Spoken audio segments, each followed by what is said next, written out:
presents Now Oh,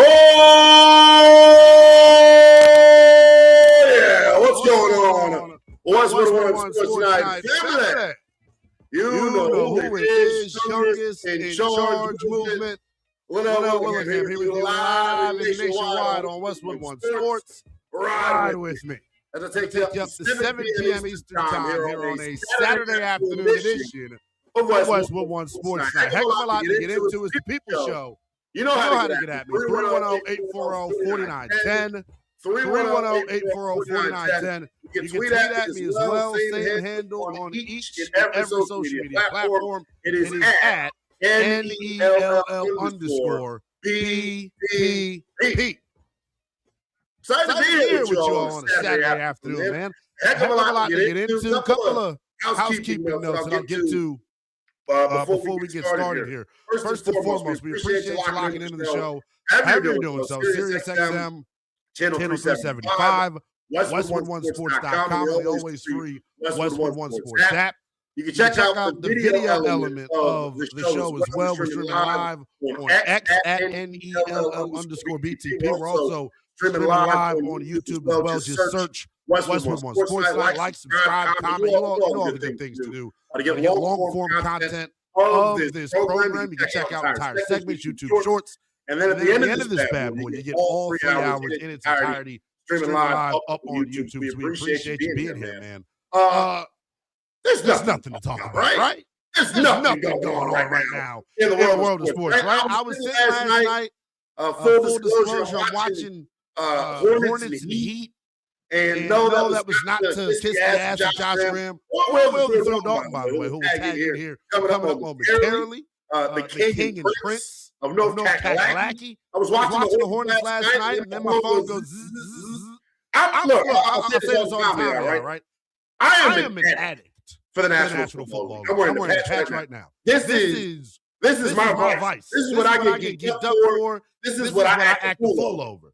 And what the National Football League has done, and why we love it so much, is 365 days out of the calendar year, they have us in a damn chokehold. It is what it is. You can try to argue with it. You can try to fight it. And last night was no different. Coming up on Monday, it is the start of the legal tampering period for free agency in the National Football League. And boy, do we have fireworks right out the gate. ESPN NFL Insider Adam Schefter reporting last night that gift that we saw Lamar Jackson tweet out earlier in the day. Old Denzel Washington gift. It wasn't for no reason. Right, man, it wasn't just trolling. He had to drop on the biggest T in the National Football League. Max Crosby, all-pro edge rusher, saying so long to Sin City. He is now a member of the Baltimore Ravens. 2 first-round picks was the compensation for Max Crosby, and that's what the Raiders are going to get in return. I believe it's pick number 14 this year from Baltimore, and then their 2027 first-round pick as well. And I'll be real, right? This move to me, without a shadow of a doubt, puts the rest of the AFC on notice. Argue with somebody you love, not me. Well, you should love me. But you pick up what I'm putting down here. They put the entire conference on notice with this move. If you are the Baltimore Ravens, the noise around your organization right now is pretty loud. You move on from Coach Harbaugh in a move that ruffled some feathers. It was a little controversial, but I think everyone understood ultimately where B-Ball was coming from. You need a new voice out there in the Charm City. You bring in Jesse Minter. There's all the hubbub about whether or not you can get a Lamar extension done. I continue to say, and some people are going to like it, some people aren't. I view Lamar Jackson as arguably the best quarterback in the National Football League. I'm not willing to just concede Pat Mahomes, Josh Allen, and Burrow are better than Lamar Jackson. Multi-time MVP. One of the best quarterback seasons we ever witnessed in the history of this sport back in 2024. With him on your roster, the Ravens are a Super Bowl contender, without a shadow of a doubt. What the Ravens have lacked, especially last year, when they did not make the postseason. What the Ravens have lacked is stars on the defensive side of the football. In particular, the edge rusher spot. It's really been since Terrell Suggs. They put a Band-Aid on the edge rusher spot since Terrell Suggs. They drafted David Ojabo out of Michigan a couple of years ago. They drafted Oweh a couple of years ago. They put a Band-Aid on it with Davion Clowney. They put a Band-Aid on it with Matthew Judon. They put a Band-Aid on it with Cal Van Noy. Now the Ravens are saying, hey, Slim, I'm now ready to push all my chips to the middle. It really showed the rest of the conference we are nothing to be messed with. And that's how I view the Ravens after this deal. I feel like it's the only way you should be viewing the Ravens. Because some folks out there, maybe you don't get it. The Ravens added arguably the most impactful pass rusher in the sport. I know people are going to say, Myles Garrett this, Myles Garrett that. I like to get you smarter here on Westwood One Sports Night. And the bottom line is, the numbers speak for themselves when it comes to just how impactful Max Crosby has been, and when it comes to what he is going to bring to the Baltimore Ravens. Since 2019, when Max Crosby first entered the National Football League, he's first in the NFL in tackles for loss. He's second in the NFL in total quarterback pressures. He's fourth in the NFL in bad passes, fifth in sacks. This dude, call it how you see it. He is a bona fide game wrecker. What I call a player like Max Crosby, that is what you call a force multiplier. What do you mean by that? What's a force multiplier? Smart ass. A force multiplier is somebody that makes everyone else on the defense better. That's what we've seen here. That's what we've seen here when it comes to Max Crosby. He makes the second level of the defense better with Roquan Smith and company. He gives this secondary, quicker passes being thrown out to him because he's going to do his damnedest to get after the quarterback. I love this move for the Baltimore Ravens. And to be honest, when you consider who you're getting, when you consider the magnitude of the player, maybe the Ravens underpaid for Max Crosby. That's how I'm looking at it, man. We talk about Mad Max Crosby. I gave you the numbers. This is one of the most impactful difference makers in the NFL on the defensive side of the football. He is for real. And I'll be real with you, right? This is the second thing that I thought. I thought about it from a football standpoint initially, right? And then the 28-year-old in me, leader of the Youngest in Charge movement, I immediately start thinking about the aura that now exists in the Charm City. Are you kidding me? Lamar Jackson's already walking in with the grills in his mouth, bust down, watches, Dior sweatsuits, and then here comes Max Crosby, a guy that's of the same ilk. Have you seen some of the fits that Max Crosby walked into the arena with over the past several years with the Vegas Raiders? All jokes aside, though, I think it's perfect from a cultural standpoint as well. Think about the rumors we brought up on this exact program surrounding Lamar Jackson in, let's just be honest here, his work ethic, his habits. One thing's for certain, two things for sure. Death, taxes, and Max Crosby's going to work his ass off every second he's in that building, every second he's not in that building. That's the type of culture-setting dude that Baltimore may have needed. Here's the thing, right? We always in pro sports, we always pigeonhole the quarterback into the leadership position because it's the natural thing to do, right? Ideally, I keep it 8 more than 92 with you, right? That's how I want my team to be built. I want my quarterback being the alpha, being the lead dog, being the guy that everybody, can follow, the guy that leads by example. Let's call a spade, right? I don't think Lamar Jackson's that type of leader. So what Max Crosby provides, to me, goes deeper than his impact in the box score. It goes deeper than his impact on the field. I also think he provides the leadership that Baltimore may have been missing. It may be the reason why the focus level slips for this team once we hit the postseason. You all know it. For whatever reason, no matter how strong they've been during the regular season, whenever the Ravens get to the NFL second season, it's like they get superstitious. It's like they get nervous. Things start happening. Mark Andrews dropping the football. Lamar Jackson turning the football over. The pass rush, non-existent. Not only does Max Crosby help you on the field, I think he is the perfect dude to kind of intertwine in the fabric of that Ravens culture. 110%. If you've been living under a rock, maybe the past 24 hours, we had some big breaking news in the National Football League. Max Crosby, edge rusher for the Las Vegas Raiders, no more. He is now a member of the Baltimore Ravens. Finally, the other shoe dropped on this deal, man. It was probably the worst kept secret in NFL circles that Max Crosby was going to get dealt. We told you during the week. Longtime NFL insider Albert Breer of the MMQB was hot on this bad boy. He said, hey, Slim, at some point, it's going to happen. At some point, Max Crosby will ultimately get dealt. Real quick here, I do want to take an opportunity to look at things from the perspective of the Las Vegas Raiders as well. Because, look, it's tough. Think about what Max Crosby has meant to the Raiders during his tenure there. Since he entered the league in 2019, I put him on a list of he one of the baddest white boys in the game. Max Crosby is that guy. Max Crosby gets down.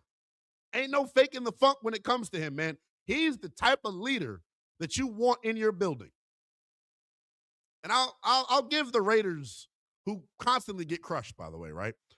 It's the sexy, popular thing to do is to talk down on the Raiders, talk down on how they're run as an organization. It's what we do. It's fun. It's cute. I do it too. But I do want to give them some credit here. You know why? The Raiders get it. The Raiders understand, hey, Slim, this is not our year. No matter what we do coming up in next month's draft, no matter what we do coming up here in the legal tampering period during free agency, you're in the division with baby Jesus, Justin Herbert, as I like to call him. The GOAT, Pat Mahomes. Bo Nix, the young OG, as I like to call him. When you come into the NFL with all these damn college starts, you get to go by the young OG. You can't, and I've been saying this, the Raiders, to me, deserve credit because they ripped the Band-Aid off. Hey, Cleveland Browns. Psst. Can you hear us out there? It's okay. Guess what? Everyone's key card worked this morning at the facility out in Vegas. Nobody got fired for moving off of the franchise icon. You should say that the Browns should be thinking the same thing. The Browns should be taking a page out of Vegas's book here. But here's the thing of why I brought up the quarterbacks. People are Vegas fans out there are probably like, gosh, every time this guy comes on, he spews this propaganda about what we should do at quarterback. I'll tell you what. I still would not take, Fernando Mendoza 1-1 overall. It's like bringing a pea shooter to an AR-15 fight. You just heard all of the quarterbacks that I listed in that division. Does Fernando Mendoza stack up to those guys? Here's the other red flag to me.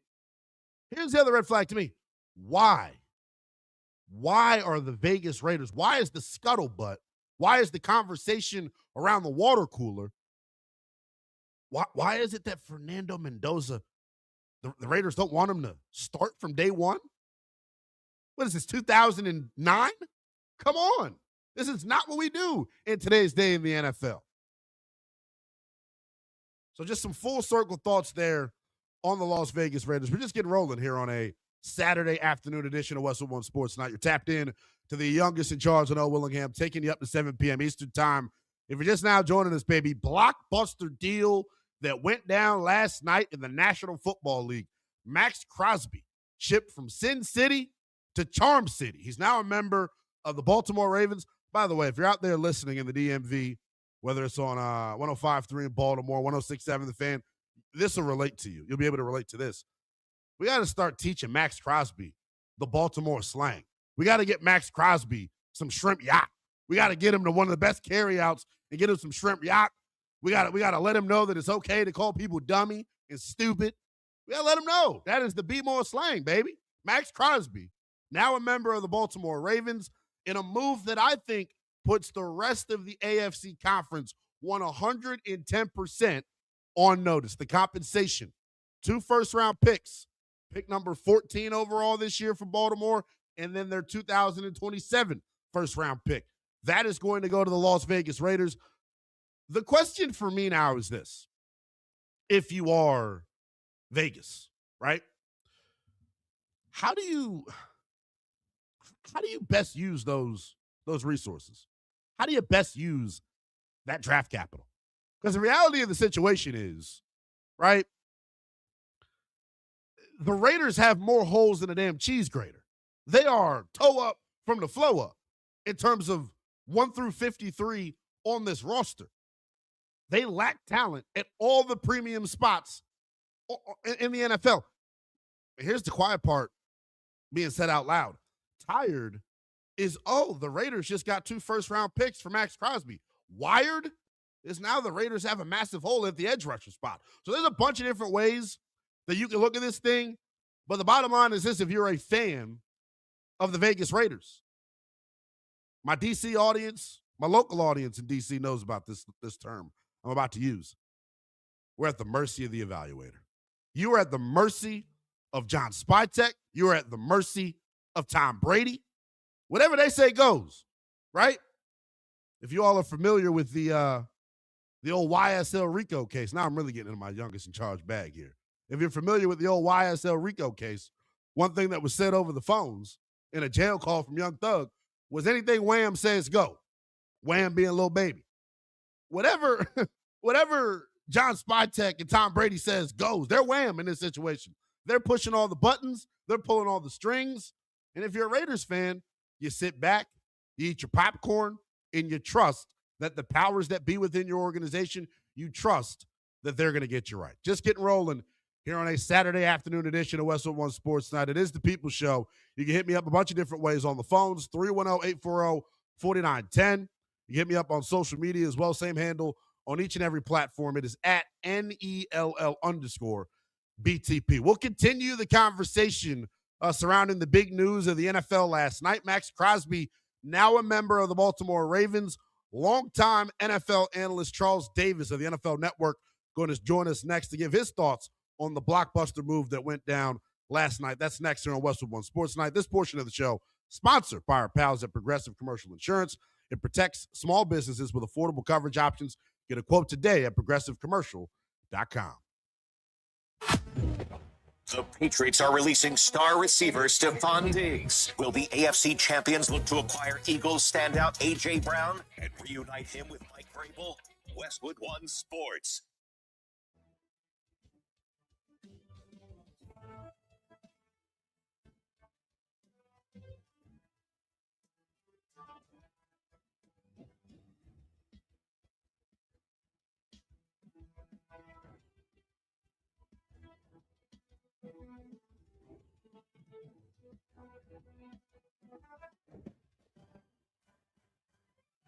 At the tone, the broadcast will begin in 4 minutes, 30 seconds.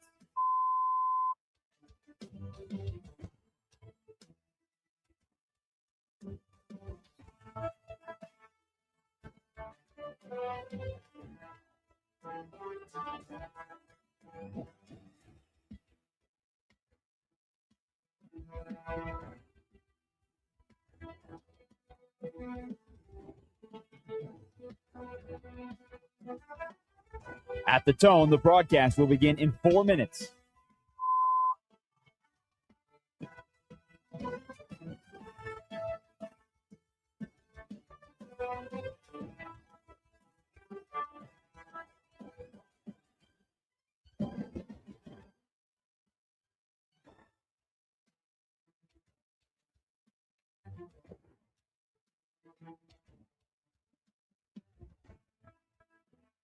At the tone, the broadcast will begin in 3 minutes and 30 seconds.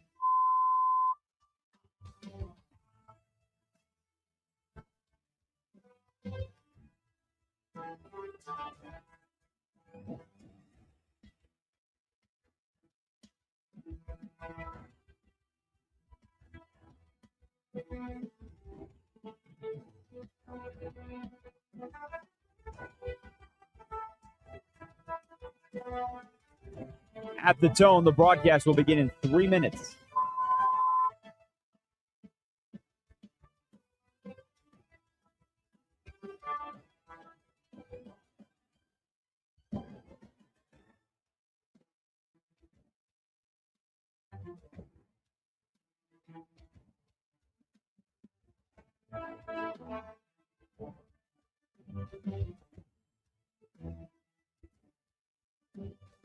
At the tone, the broadcast will begin in 2 minutes, 30 seconds.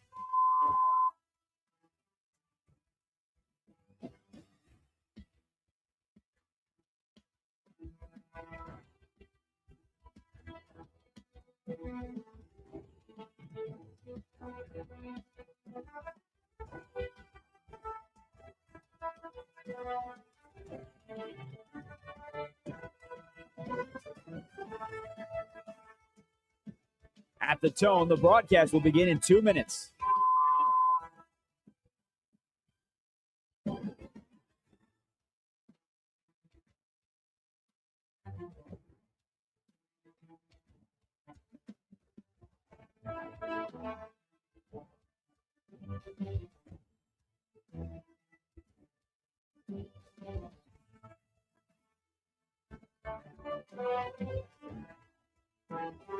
At the tone, the broadcast will begin in 1 minute, 30 seconds.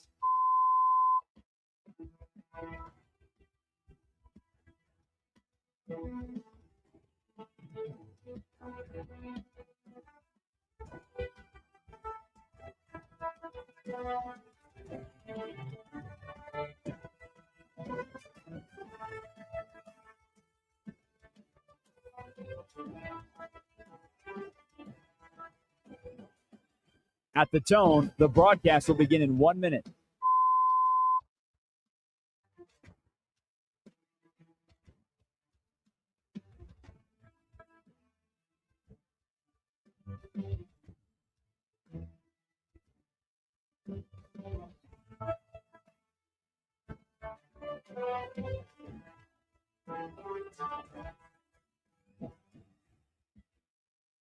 Stations, this is your final time check. At the tone, the broadcast will begin in 30 seconds.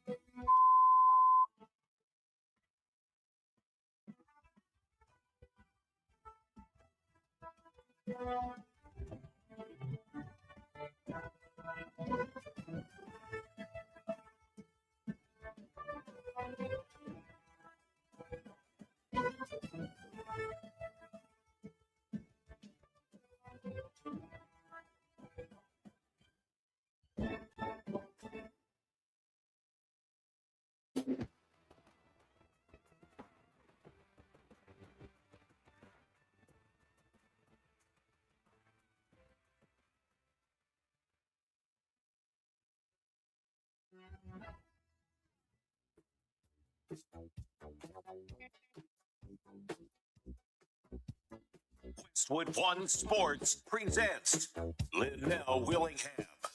Yes, indeed. Still kicking it to you here on a Saturday afternoon. It's taking coast to coast here on Westwood One Sports Night. You're tapped into the youngest in charge, Linnell Willingham. I'll get you up to 7 p.m. Eastern Time. You know how to get at me. It's the People Show, 310-840-4910. You hit me up on every social media platform as well. It is at NELL_BTP. We appreciate you locking into the show however you're doing so. Hopefully, it's on one of our hundreds of affiliates out there via Westwood One Sports. You can check us out, the visual element of the show as well, on YouTube and X, streaming daily. So make sure you search us Westwood One Sports Night on YouTube. Like, subscribe, and comment. You can get long-form content of the show, YouTube Shorts, and then at the end of this bad boy, you get all 3 hours in its entirety. Right now, I want to go out to the guest hotline for the first time in this show, where we find one of the best in the biz, NFL and college football analyst Charles Davis. You can catch him doing the NFL draft for NFL Network coming up next month. CD, what's going on, my man? How are you, man? I'm doing well. How are you, sir? I am excited, Charles, because anytime you're sitting and it's, you know, the eve of free agency, basically, with the tampering period to open up on Monday, you're wondering, well, what's going to happen? What's going to happen? It feels like Max Crosby getting dealt eventually, Charles, was the worst kept secret amongst NFL circles. What was your reaction last night when the news comes across your ticker? Yeah, I think we were just kind of wondering who it would be. Like, I know that they kept talking about him staying and trying to figure out a way. I just thought that for Las Vegas, you needed to be done with this. Right. He really didn't want to be there with where they've been. It's been a lot of years of disappointment, a lot of years of we'll come up with an idea It's almost like the conversation I'm sure Cleveland has had with Myles Garrett. Right. But they just said, okay, here's a lot of money. This going to work? And it kind of went that way for him being around. With Max Crosby, I think obviously the final nail was, you guys know I play, right? And we're like, no, we're going to shut you down. Yeah. No, I still play. And that just kind of finished things off, or so it appeared from the outside. There's a lot more to it, but it's just a matter of, okay, who's going to get involved in sweepstakes? The interesting part is Baltimore doing something they don't normally do. Right. Literally. This is not what they do. Okay. So that tells me that in their evaluation, they really like the coach they got. Yeah. Defensive-minded coach in Jesse Minter. This is a guy who embodies play like a Raven. I mean, right, literally. I mean, I'm sure as soon as he got the call, he immediately put on purple and gold and had a 98 jersey. Probably drew a 98 on his shirt. I'm ready to roll. I mean, he fits perfectly. And as rough as last year was, it was just a missed field goal that kept them out of playoffs. So they know they're there. Yeah. Get Lamar Jackson taken care of contract-wise. Get him healthy. Get pumped up on that side of the ball. It makes so much sense. You know, the term win-win is used way too often. We know that. Yeah. Mm-hmm. But in this case, it's the right thing for the Raiders to do. You can't be halfway in. There's no half-stepping on rebuilding. And it's definitely the right thing for the Ravens to do. Because in their division, if you get right, you know, if you get right, there's no one that should scare you in your division. As tough as the AFC North is, Pittsburgh shouldn't scare you, Cincinnati shouldn't scare you, and Cleveland most certainly will not scare you. Yeah, from the Ravens standpoint, I think it is certainly fascinating. I know a lot of people are using last year as a way to kind of talk down on the Ravens and maybe ask, is Lamar Jackson out of his prime or his best years now behind him? When you look at Lamar in the injury history over the past couple of seasons, are you at all worried about him moving forward? I'll just answer real quick, CD. I'm not. Yeah. I think he's going to go down as one of the absolute best ever. I think he got robbed for MVP in 24. And I think Lamar's the type of cat that thrives off of, you know, outside noise. And he hears the chirping about his work ethic and things. I expect fire next year. Yeah, and it's all set up for him to do that. He has to go ahead and, you know, do all of those things. Right. The numbers, the career, everything has been there. The interesting part for him now is John Harbaugh created an idea before they ever even took him. DeJuan Jones was a scout that really jumped up on the table and said, hey, guys, this dude's the real deal, okay? Yeah. Pounded it, jumped on it, jumped through the table like he was like a Buffalo fan, the whole thing, all right? I think DeJuan's in Atlanta now, and I don't think he's ever properly gotten the credit he deserves for really being as forceful about, hey, we really need to look at this guy. And then once they decided they really liked him, they created a plan of, hey, if we take him, this is how we would run our offense. Like you created an offense to submit to the higher ups, kind of like your term paper. Hey, this is the way it's going to go. And they created that, submitted it, the whole deal. And then remember, Ozzie Newsome, that was his last draft where he officially ran the draft. They traded back in at 32 and got Lamar Jackson, and off we went. Look, he played hurt last year. You and I have talked about that. Yes. Anyone who says otherwise, I'd like them to prove that to me. I watched it with my own eyes. Right. He wasn't doing things he normally does. He's not too old to still take off and run and all that. But in a weird way, last year may help him as he continues to advance in age about how to play the game without having to run for 1,000 yards. I think that's fascinating perspective. Right? That's where we're starting to head now with a Lamar Jackson. Can you still be effective when you don't run for 1,000, when you're not running for that much, but still be a part of it at the right times? I think last year kind of gave him a glimpse of this is what it's going to look like. Yeah. And now it's under new management offensively, new management as a head coach, but still a lot of the same aspects of the organization. Their culture, who they are, that doesn't change because of all that. Mm-hmm. But I'll leave it with this, Linnell. John Harbaugh was one of the biggest supporters, defenders of Lamar Jackson. Yes. he's got to forge the same type of relationship with the Jesse Minter as his head coach and with his new offensive staff, because there is an impression out there that he wasn't entirely thrilled with Todd Monken and crew. Okay, you got a new crew in. How's this going to go? It's fascinating, man. As always, feels like it's something. I hope that, for his sake, he can get over the hump this year. Joined by NFL and college football analyst Charles Davis. Charles, I want to ask you about the move that was made a day prior with Buffalo going out and trading for DJ Moore.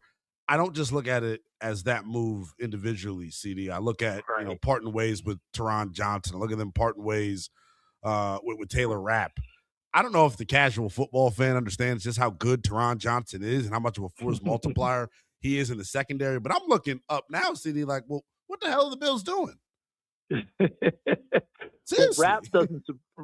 Let's just start with Taylor Rapp, who's one of my favorite people in the league, and it goes back to when he was playing at Washington, and I put a first-round grade on him, and I started getting phone calls from people like, "What?" And I was like, "This dude can play, man. I'm telling you, he can play." He ended up going in the second, played well for the Rams, played well for the Bills when he was healthy, and then he started to miss too many tackles, and he had too many concussions. So this doesn't surprise me at all. Taylor Rapp over the last couple of years, he's missed a lot of time, been dinged up a bunch. I'm not a doctor, not going to play one on TV. I just want to make sure the young man is able to remain healthy. Okay? First and foremost, that's the first thing. Second thing is we get to Taron Johnson, and you laid it out very, very well. In fact, in their own terms, a lot of times he was referred to because, he's a corner. Right. And then he became a star nickel because the Bills played that 4-2-5 almost exclusively. But he hit like a line. They started calling him a cornerback. The cornerback, Right? He was a cornerbacker. And so he was one great player. Think about this now. A Weber State kid. Guess how many offers he had out of high school? Probably only Weber State. Yeah. He had Weber State. That was it. He was like a 0 or 1-star kid. Wow. Who's turned himself into a Pro Bowl nickel. But he's 8 years in the last couple of years, he's been dinged a little bit. So I think this is kind of part of what happens with the league. You start, okay, how are we going to spend our money? And you saw today where they put money into Connor McGovern, that offensive line, which has been so good for them for these years. Most people had McGovern gone. Like it was, he's not going to be in Buffalo. But guess what? He's still in Buffalo. And that's a big deal for them, a mini win for them. That's a win. That's a win because now they're going to have 4 out of 5 will be back. I don't know if Edwards, the left guard, is going to be back or not, or if he's already gone. But anyway, all that being said, so people are like, "Oh, what's happening in Buffalo?" I know Dane Jackson's gone too, but Dane barely played for him last year, and that was his second stint. That's almost a non-move. It's just more of a paperwork thing for Buffalo. But they've got to continue to build on defense in a big way. And so now getting DJ Moore, it opens things up on that first draft pick that you don't have to go get receiver. You don't have to just absolutely got to have a guy. Although if someone good slips there, you can go there again because I think they'll go there again in the draft. I just don't know if it'll be the first round. Yeah, I just don't know if it'll be the first round. I think defense now is kind of the target in the first round, but we'll see what Brandon Beane brings us at that point. But DJ Moore, good player. Is he truly a 1? He gets his chance to flat out prove it. All right, this is your opportunity to flat out prove you are a 1 as a wide receiver 1. I think Buffalo's going to go back and get more guys to try and help that out. Yeah, I'm eager to see, what moves they make in between the margins, especially on defense. I know pass rush is something they're still searching for. They tried to put a Band-Aid on it last year with Bosa, who actually was pretty good and gave him some juice in the playoffs. He did a nice job. He did. He actually played more games last year, Liddell, right? Than a normal Joey Bosa year of the last 3 or 4. So it's a win. Because he plays so hard and he takes dings and the whole deal, but he's always out because he's legitimately hurt. Right. But last year, I think he managed to get all the way through. I don't think he played in week 18, but that was the team's choice. So that was a really big deal for Joey Bosa last year. But they still need juice. They need juice there. They need maybe sturdier linebackers, and the secondary needs help all the way through.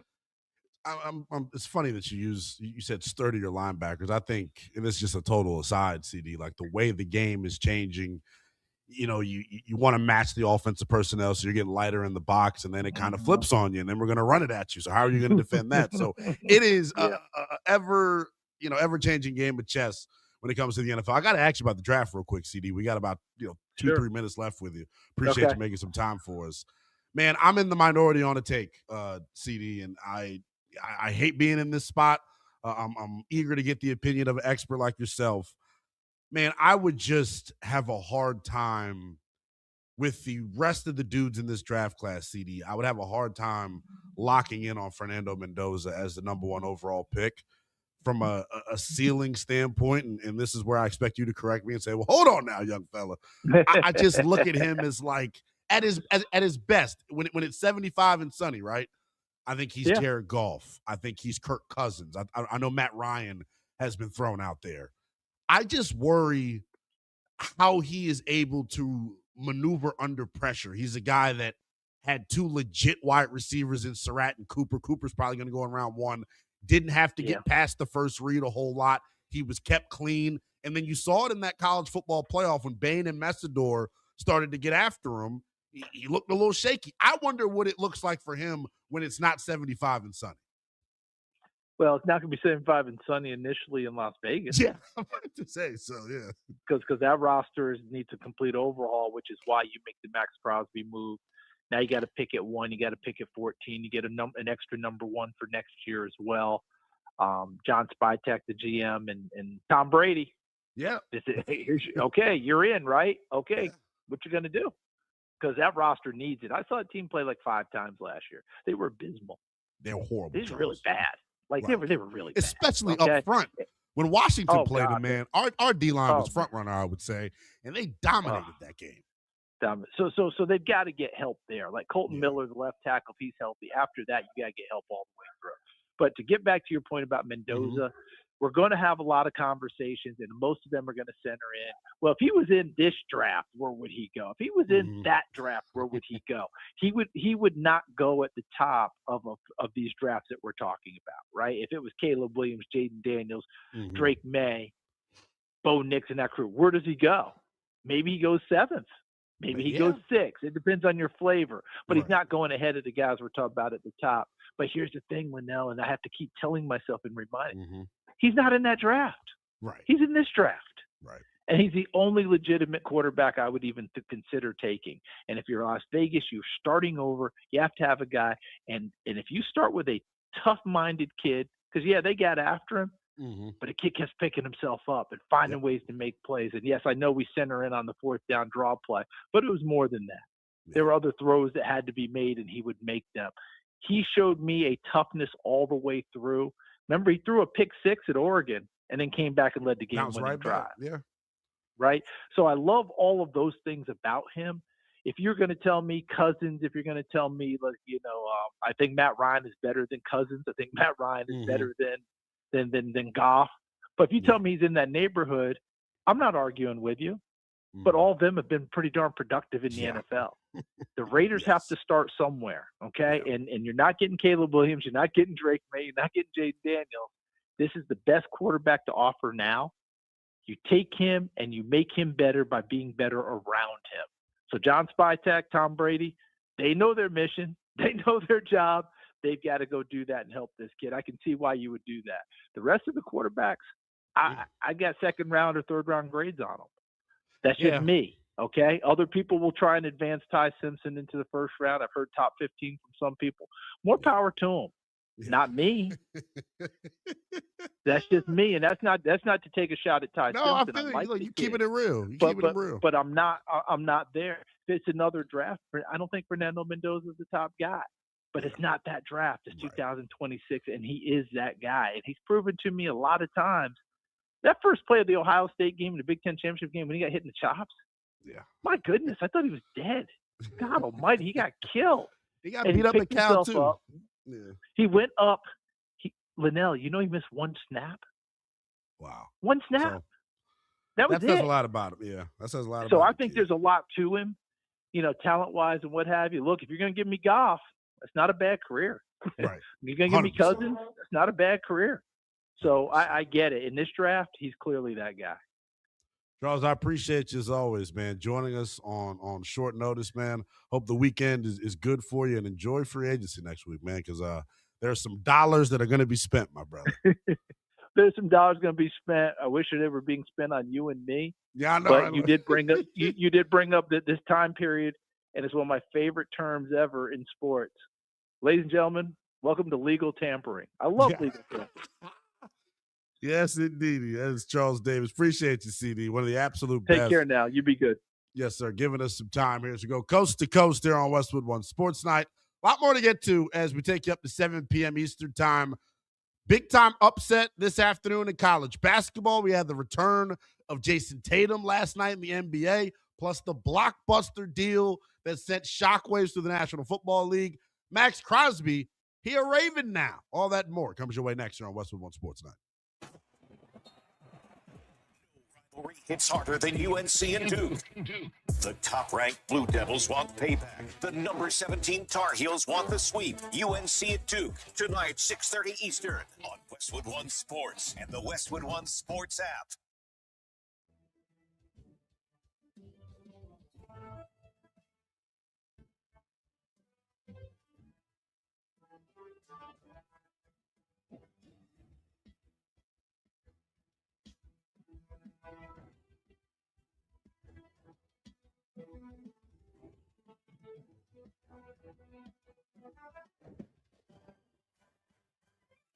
At the tone, the broadcast will begin in 4 minutes, 30 seconds.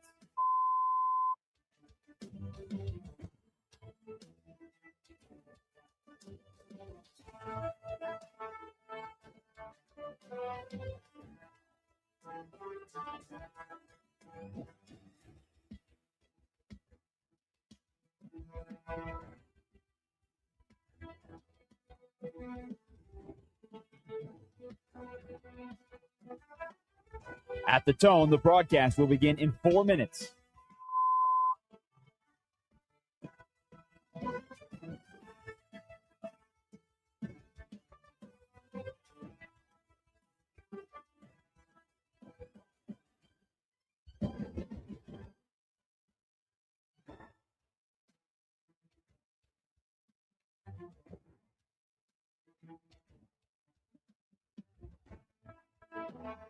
At the tone, the broadcast will begin in 3 minutes and 30 seconds.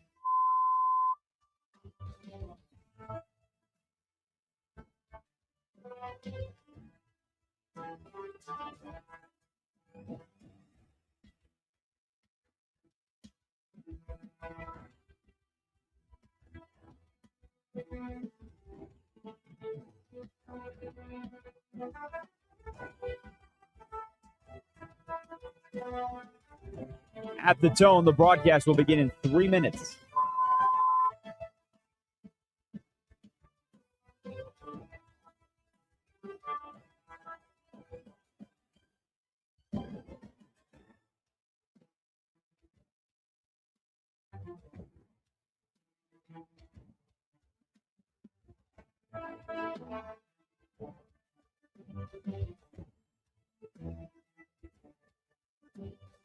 At the tone, the broadcast will begin in 2 minutes, 30 seconds.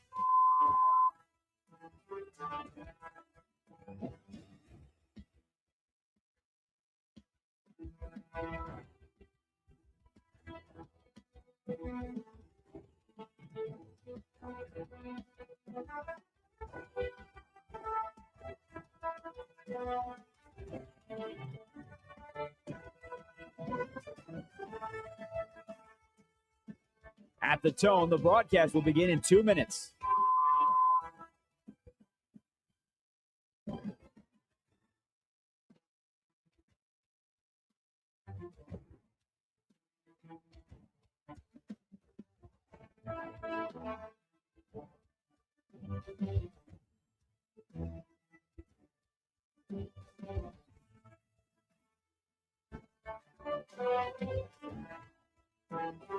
At the tone, the broadcast will begin in 1 minute, 30 seconds.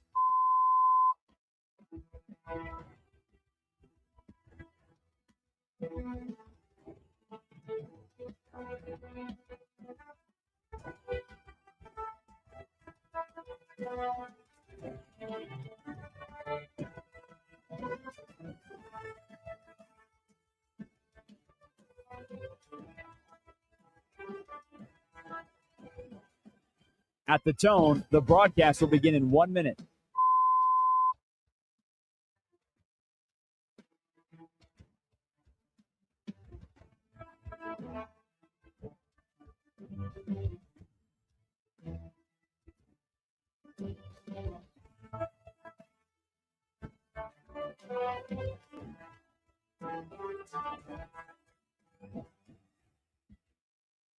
Stations, this is your final time check. At the tone, the broadcast will begin in 30 seconds.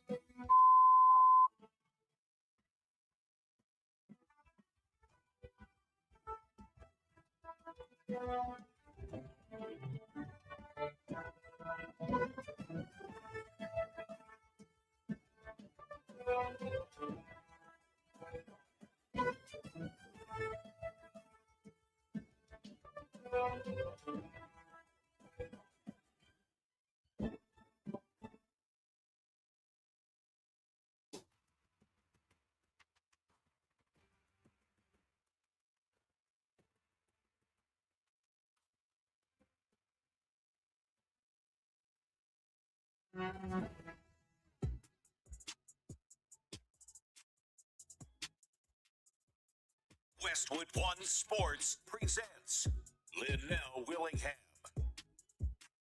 What up? Party continues as we take you coast to coast here on Westwood One Sports Night. Tapped into the youngest in charge, Linnell Willingham. We'll get you up to 7 p.m. Eastern Time.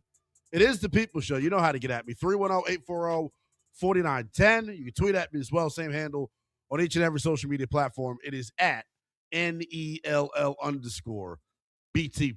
Big shout out to our guy, Charles Davis, one of the absolute best when it comes to talking all things National Foosball League. He joins us on the heels of Max Crosby now being moved to the Baltimore Ravens. 2 first-round picks going back to the Las Vegas Raiders as now the Ravens bolster up their pass rush and really improve every level of their defense with this move, acquiring Max Crosby. When you look at the Ravens defense now, 1 through 53, I don't think there's much of a conversation. They are one of the best rosters in all the National Football League. I don't think it's particularly close. They've got an all-pro on every level of this defense now. Max Crosby, Roquan Smith, Kyle Hamilton, Nate Wiggins going to be a year older next year, right? Marlon Humphrey, still a part of the fray for this group. I like what they have, but Charles brought up something that I didn't mention in the opening salvo when we first kicked this bad boy off. The Ravens, you can't question Eric DeCosta and company. You can't question their desire to win. They went and did something that was totally against the grain, right? They went and did something that was totally against the grain, right? Some folks out there that like to have a good time. It's a Saturday, right? We lean in the weekend. Some people don't chase their liquor. And then when you do chase your liquor, it's like a random event. It's like something unprecedented. That's what I equate the Ravens doing yesterday. In the history of their franchise, they have yet to give up any first-round capital to acquire a player. And they did that yesterday, going out and getting Max Crosby. They do that because he is a force multiplier. He is a difference maker. He is uber impactful. And he's a dude that acquiring him, like I continue to say, it puts the rest of the AFC on notice. We're going to continue to talk about the ramifications and the impact of the Max Crosby deal as we move into the 5 o'clock hour on the East Coast.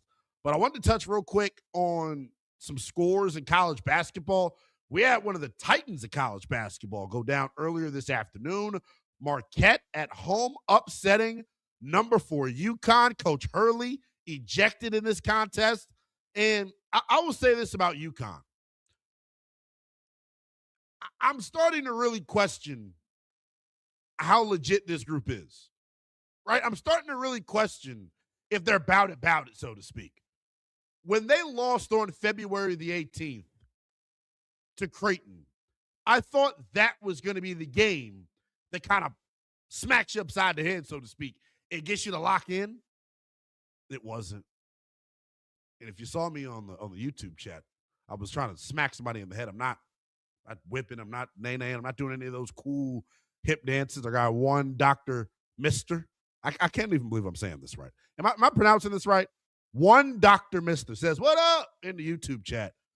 You can lock into the show on YouTube daily here on Westwood One Sports Night. Just search Westwood One Sports Night on YouTube. Like, subscribe, comment, do the whole deal. We're on the hunt for 1,000 subscribers. Right now, I think we started the show at like 550. We better get to 600 by the end. Am I asking too much for us to get to 600? If I'm begging, if I'm doing too much, if I'm pandering to you all too much, let me know, and I will lower my expectations. 310-840-4910 is the number. I do want to get into some other scores around the land of college basketball as well. UConn going down. And by the way, now that UConn has gone down, to me, there is a clear top 4 in college basketball right now. Without a shadow of a doubt, the best 4 teams in all of college basketball are as follows. The Florida Gators, who are in action right now. I think people are sleeping on their potential to repeat. Thomas Houck, CBG is what I like to call him, certified bucket getter. Alex Condon in the middle. They got the brainiac Xavier Lee coming over from Princeton. He's diving on the floor for loose balls. I love Florida. I also love Arizona. And here's what I love about Arizona. What you have to have in the month of March, you got to be able to defend. You got to have size and switchability. But you ultimately need a bucket getter in your backcourt. Braden Burris. Ooh, wee. You want to talk about a guy that bobifies people, as I like to call it. Gets to the cup at will. Silky smooth jumper. I love everything about Arizona. Obviously, the Duke Blue Devils may be arguably the most talented team in all of college basketball. I think the big thing with them in the tournament, I'm interested in seeing how they deal with the physicality if they land a officiating crew that's not an ACC bunch. I'm curious to see how they deal with kind of the ancillary pieces of the game. I think from a talent perspective, you already know what's up with Duke. They got shooting, they got size, they got guard play. It's the things in between the margins with the Blue Devils that I worry about. And then the 4th best team in the land is Michigan. So UConn did some bluffing this afternoon, is what I'm going to call it. You cannot lose, to me, a game like this in the month of March. It makes me really question just how legitimate you are when it comes to the national championship. Elsewhere in the world of college basketball, we got some bubble teams making some noise. I'm interested in seeing BYU later tonight against Texas Tech. But Michael Brown in Louisville, stand the hell up. Big win on the road against number 22 Miami. Really, really eager to see, what that group is going to do if they're able to get in, because Michael Brown is like that. It's really not a whole lot to it when it comes to my analysis. When it comes to Louisville, they have Michael Brown. He can score point blank. But that was a big win for them, man. I'm really eager to see Texas Tech and BYU tonight, man. What does DeBonsta do against that group, and how does McCasland's group bounce back? 310-840-4910 is the number here on a Saturday afternoon edition of Westwood One Sports Night.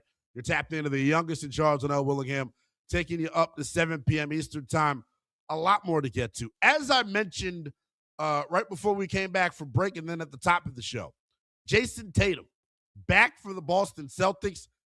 Damn near had a triple-double last night. We'll break down every angle of his performance as it rolled throughout this bad boy. We'll also talk about the big meeting that's happening surrounding college football at the White House. We'll get to that and a whole lot more coming up next here on Westwood One Sports Night with the youngest in Charles and L. Willingham. This is Westwood One Sports.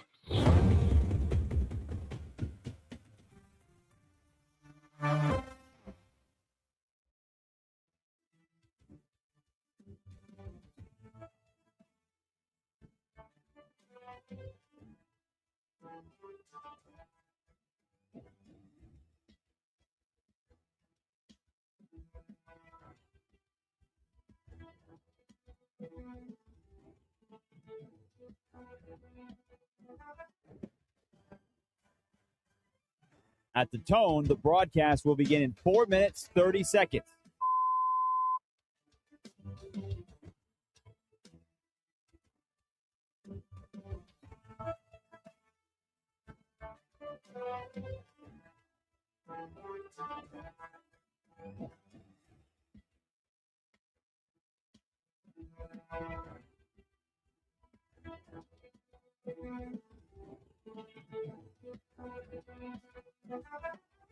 At the tone, the broadcast will begin in 4 minutes.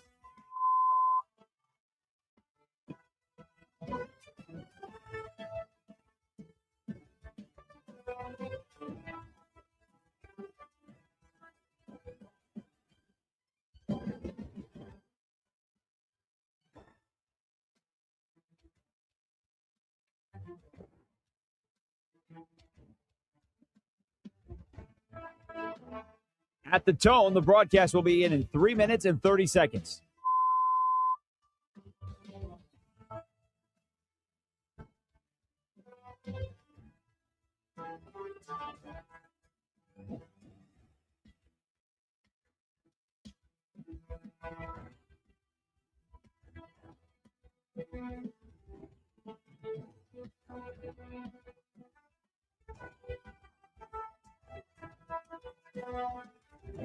At the tone, the broadcast will begin in 3 minutes.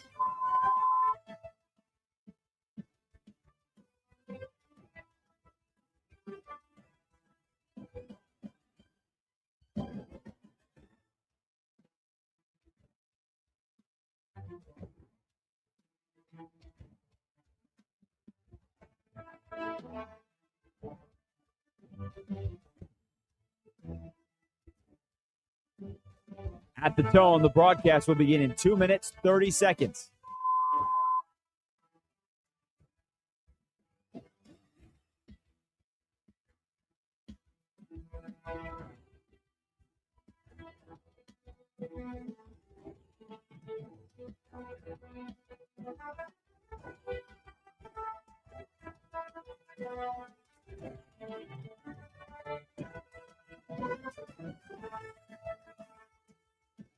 At the tone, the broadcast will begin in 2 minutes.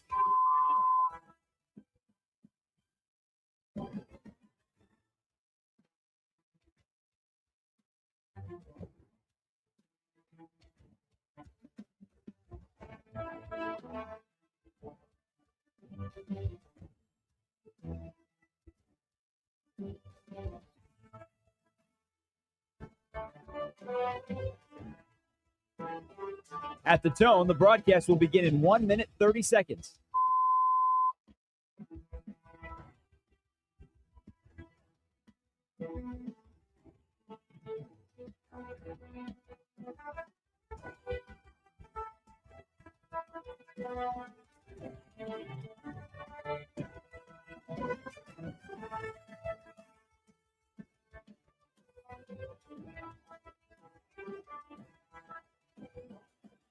At the tone, the broadcast will begin in 1 minute.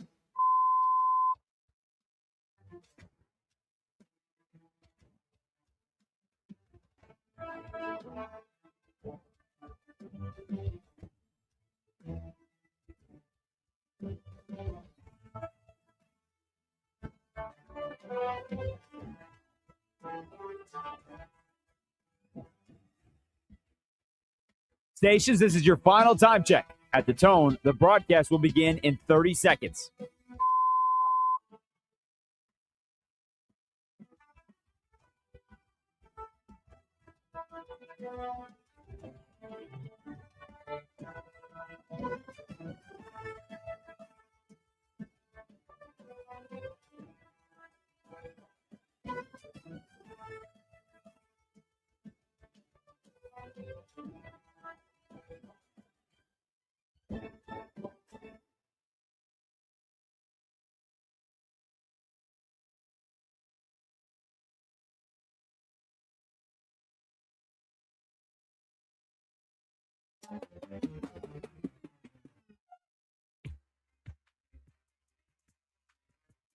Westwood One Sports presents Linnell Willingham. Yes, indeedy. Still kicking it to you here on a Saturday afternoon as we take the coast to coast here on Westwood One Sports Night. This is the youngest in charge, Linnell Willingham. A lot more to get to. Number to call me is the People Show. Bunch of different ways you can hit me up. 310-840-4910. You can hit me up on social media. It is at NELL_BTP. You can subscribe to our YouTube channel to catch the visual element of the program. Like, subscribe, comment, the whole nine. Just search Westwood One Sports Night on YouTube. If you're watching on the YouTube stream right now, I just like baby barf. It was awful. I almost totally lost it here. I wonder what it's 5 o'clock. The old saying, it's 5 o'clock somewhere. No, I'm not about to bring up a drinking reference. It's 5 o'clock. All I've eaten today is I had some air fryer chicken strips and fries, and I was actually on the phone with the super producer, Will the Throw Dalton, as I was getting this done. I think it's an appropriate time to tag him in. The Prince of North Kakalaki. I got Will the Throw Dalton, baby. What's going on, pal? My guy, you were doing some cooking. We're getting this bad boy ready to go. I don't know how good the cooking was. As you know, as I was telling you on the phone, I had to put it back into the air fryer several different times. No one likes when you're making tendies and then the middle's cold. It upsets. It's not a good thing. That's not a good thing to have happen. You want your food to be hot. You want it to be done. You gotta a total one-off here real quick, since we're talking about chicken strips and fries. I told you I was using a ketchup ranch combo. Yeah. Is that being what choice your condiment of choice when it comes to fries? Or your raw dog. It's a raw dog. You're a different type of individual there, pal. So fun fact. I was with Josh Graham, our pal. Mm-hmm. Was out today. We're getting a bite, and I had some crinkle fries. Oh, raw dogged them. Oh, wow! Were they properly seasoned? That normally is what constitutes a raw dog. Salt. That's it. Yeah, gotcha. If I had to do a condiment though, I would do ketchup. But what I like to do here's the trick. I like to put a little hot sauce in the ketchup. Okay, like a little spice in your life. I ain't mad at you. I like a little kick. Yeah, you know what I'm saying? Put some twang on it. Full disclosure, we've been using the word twang for the past 24 hours, which is nonstop. Because if you all pay attention closely throughout the course of the show, the Prince has the strongest North Carolina accent I've ever heard. One of the strongest. Do you think I got some twang? You got to, do you? You put twang with a capital T. You kidding me? You know, it's funny. Like I've been told by people that live up north or somewhere else. They've actually, like, when I've told them I'm from here, like I've lived here my entire life, they're like, "No, you haven't. No, you liar." Because if you think I swear, I even had some of the northern people like, "No, you're from up where we're from." 100%. Listen, if you think my twang's bad, you don't know. This is light. This is just light seasoning compared to what's really out there. I'm about to say, but I know people are out there walking and just using all their country Southern jargon, and it's great. One team that needs some country grammar, so to speak, word to Nelly. One team that needs some straightening and some act right. In my opinion, is the Buffalo Bills. I spent a lot of time, Will, after they lost in the conference championship, the divisional round to Denver. I spent a lot of time poo-pooing on Buffalo. Didn't make sense that they fired their head coach. Felt like a panic move. Josh Elvis Allen, as Mr. Positive likes to call him, he wet the bed. Let's call it like we see it with our glasses on, man. He was not good in that football game. So the solution to him not being good to me was not to fire the coach. Felt like a panic move by ownership. Joe Brady now going to be the button pusher offensively for Buffalo, and they have made some major shakeups to this roster. I'll start with the move that we saw yesterday via trade. The Buffalo Bills doing their damnedest to try and get some more weaponry for our guy Josh Allen. They acquired DJ Moore from the Chicago Bears. They also get a 5th-round pick with that as well, and then Chicago gets a 2026 second-round pick from Buffalo. So the compensation was kind of to me. I don't believe DJ Moore is a number one wide receiver, but I also am of this mindset, right? When you are a difference maker at the quarterback position, when you're a quarterback that's in that $55, $60 million per year range, you got to be a guy we win because of, not a guy we win with. So when it comes to, the supporting cast of Josh Allen, he's got one of the better tight end duos in the NFL, Dawson Knox, and Dalton Kincaid. He's got James Cook, who's a top 5 back. That offensive line, without a shadow of a doubt, is a top 5 group in the National Football League. The pressure is on here for Josh Allen. I don't know if there's a quarterback going into next year that has more pressure on them based off of what has happened here over the past several months. What are the excuses now? And I know Will Charles kind of told us, yeah, they went and got DJ Moore, but don't expect the furniture moving, so to speak, to stop there when it comes to their offense. I can think of a quarterback that's got just as much pressure. Who's that? Who did we lead the show? You're talking about Action Jackson. You're talking about the 8 car. Action Jackson.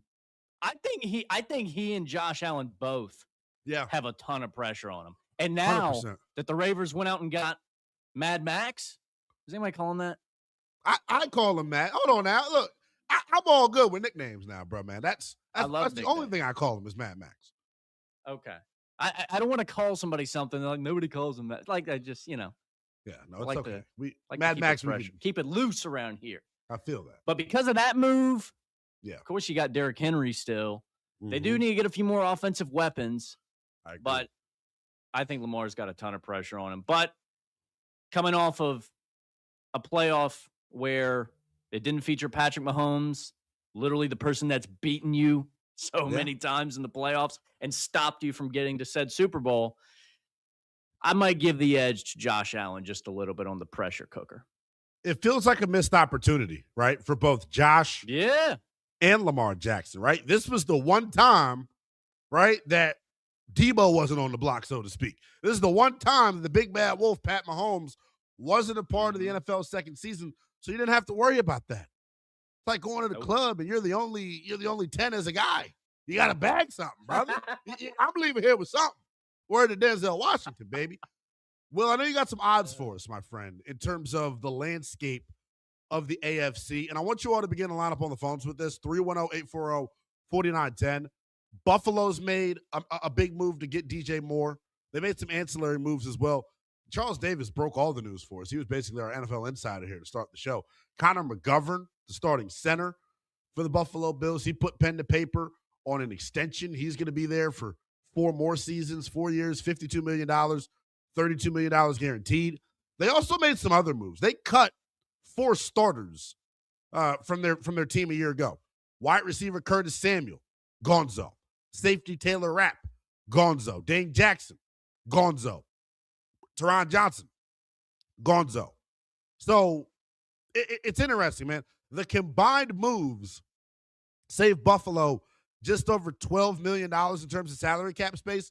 So they're doing what they can to maybe reload, is I guess what I'll call it. Reload and then go be aggressive coming up this offseason in free agency.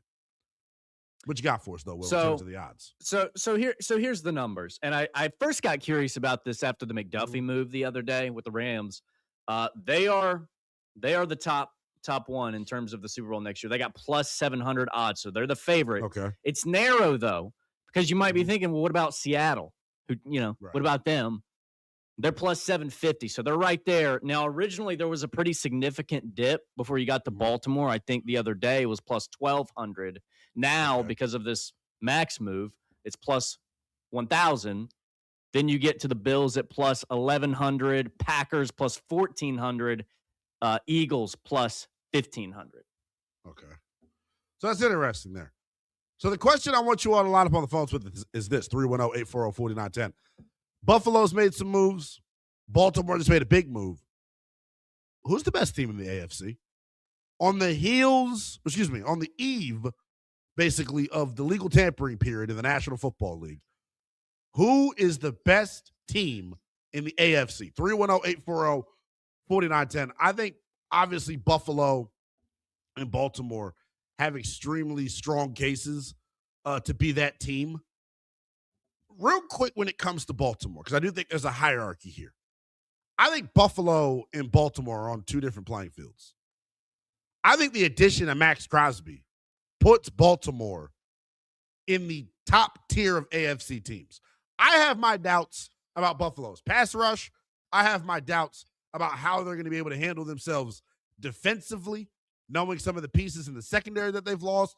They will get Maxwell Harrison back next year, who was their first-round pick out of the University of Kentucky. They lost him to injury, and I know that was a guy that, you probably had pretty high expectations for, all things considered. But with Buffalo, man, like, I worry about them defensively. I do. Bo Nix and company walked it up and down the damn field. And we're talking about Bo Nix, the young OG, as I like to call him. That's the issue for me with Buffalo. Yes, you can stand to have better weapons on the perimeter. But like I said a moment ago, you have Josh freaking Allen. You don't need to have the fun bunch, so to speak, out there at wide receiver. You don't need to have, the greatest show on turf with Torrey Holt and Isaac Bruce. Like, that's not the type of supporting cast that a upper echelon quarterback like Josh Allen, that's not the type of supporting cast he should need. He's got one of the biggest contracts in football.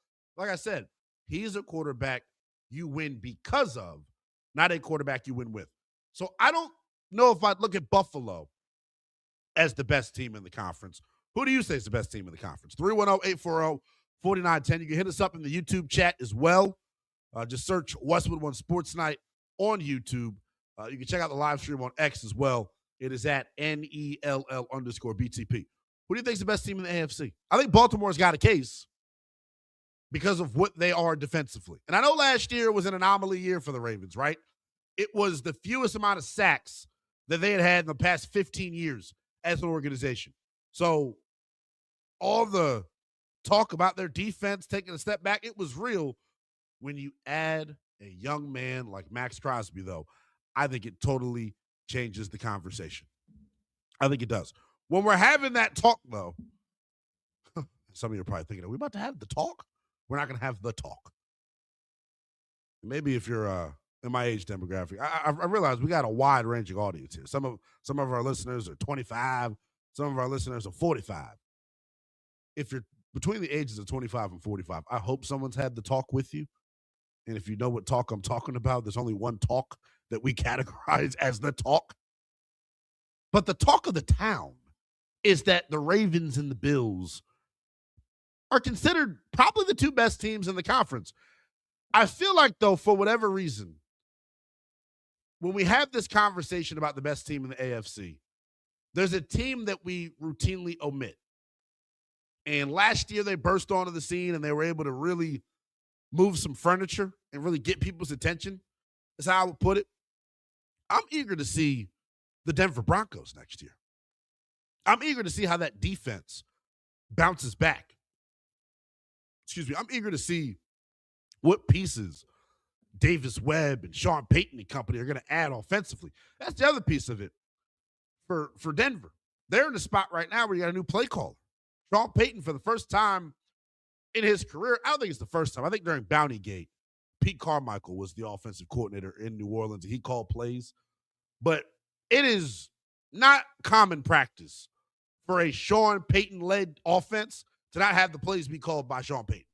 So the fact that he's handing that responsibility over to Davis Webb, I'm curious to see how that relationship, works itself in terms of Bo Nix and Davis Webb.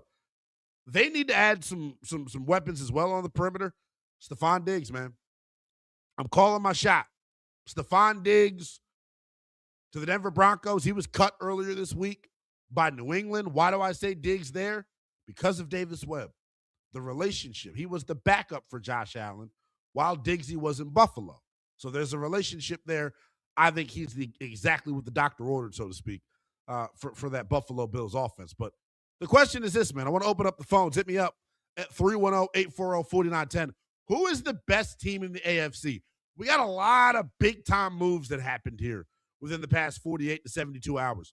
Lamar Jackson and the Baltimore Ravens swinging big, going out and getting Max Crosby last night.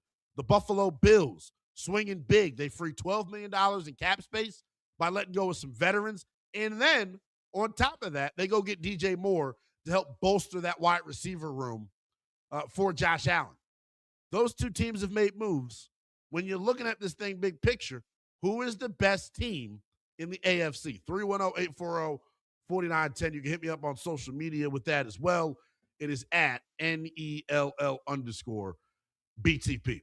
I mentioned that the Bills are kind of like a team that gets overlooked when it comes to this conversation of who's the best team in the AFC.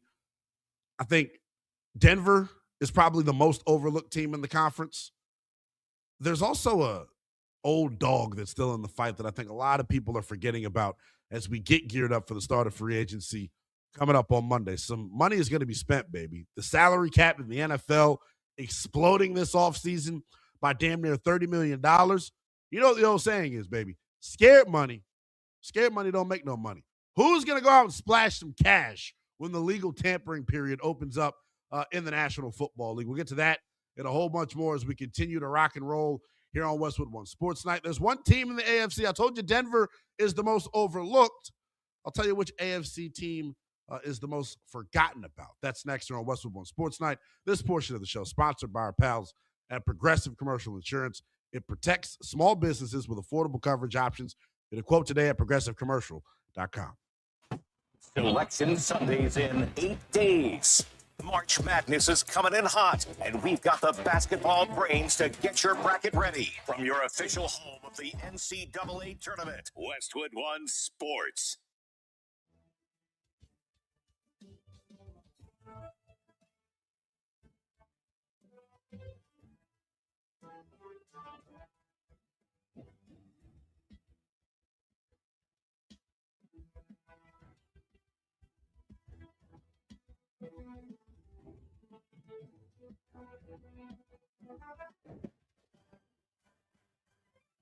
At the tone, the broadcast will begin in 4 minutes, 30 seconds.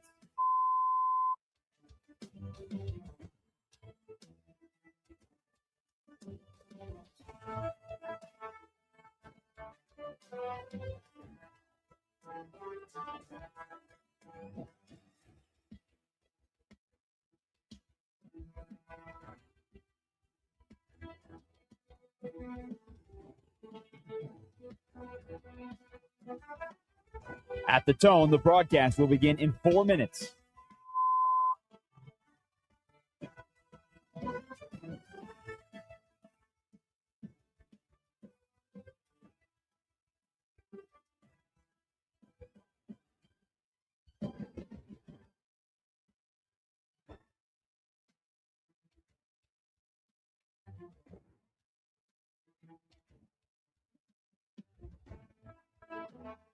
At the tone, the broadcast will begin in 3 minutes and 30 seconds.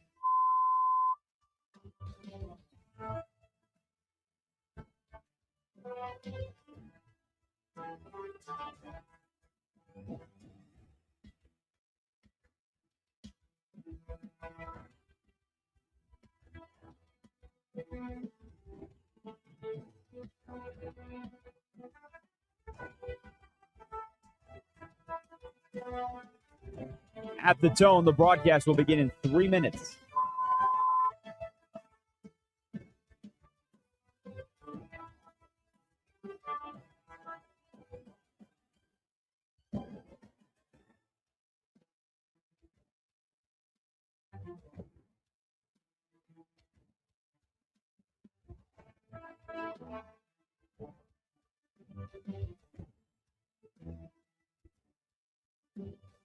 At the tone, the broadcast will begin in 2 minutes, 30 seconds.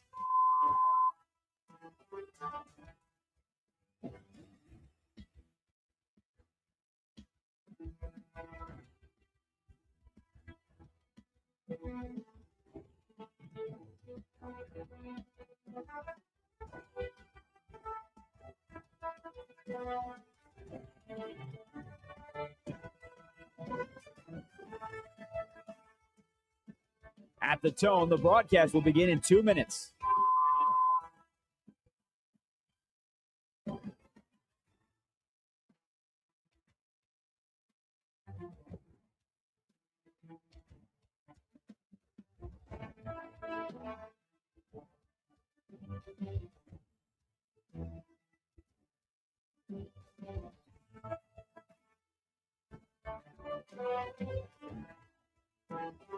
At the tone, the broadcast will begin in 1 minute, 30 seconds.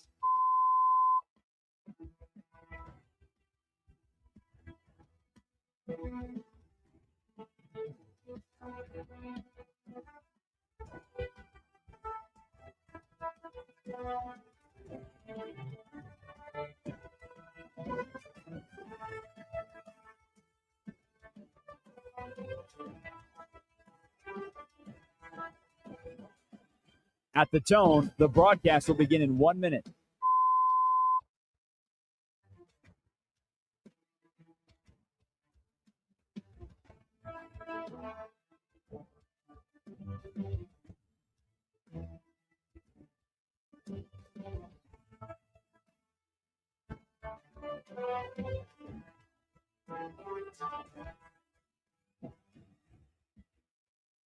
Stations, this is your final time check. At the tone, the broadcast will begin in 30 seconds.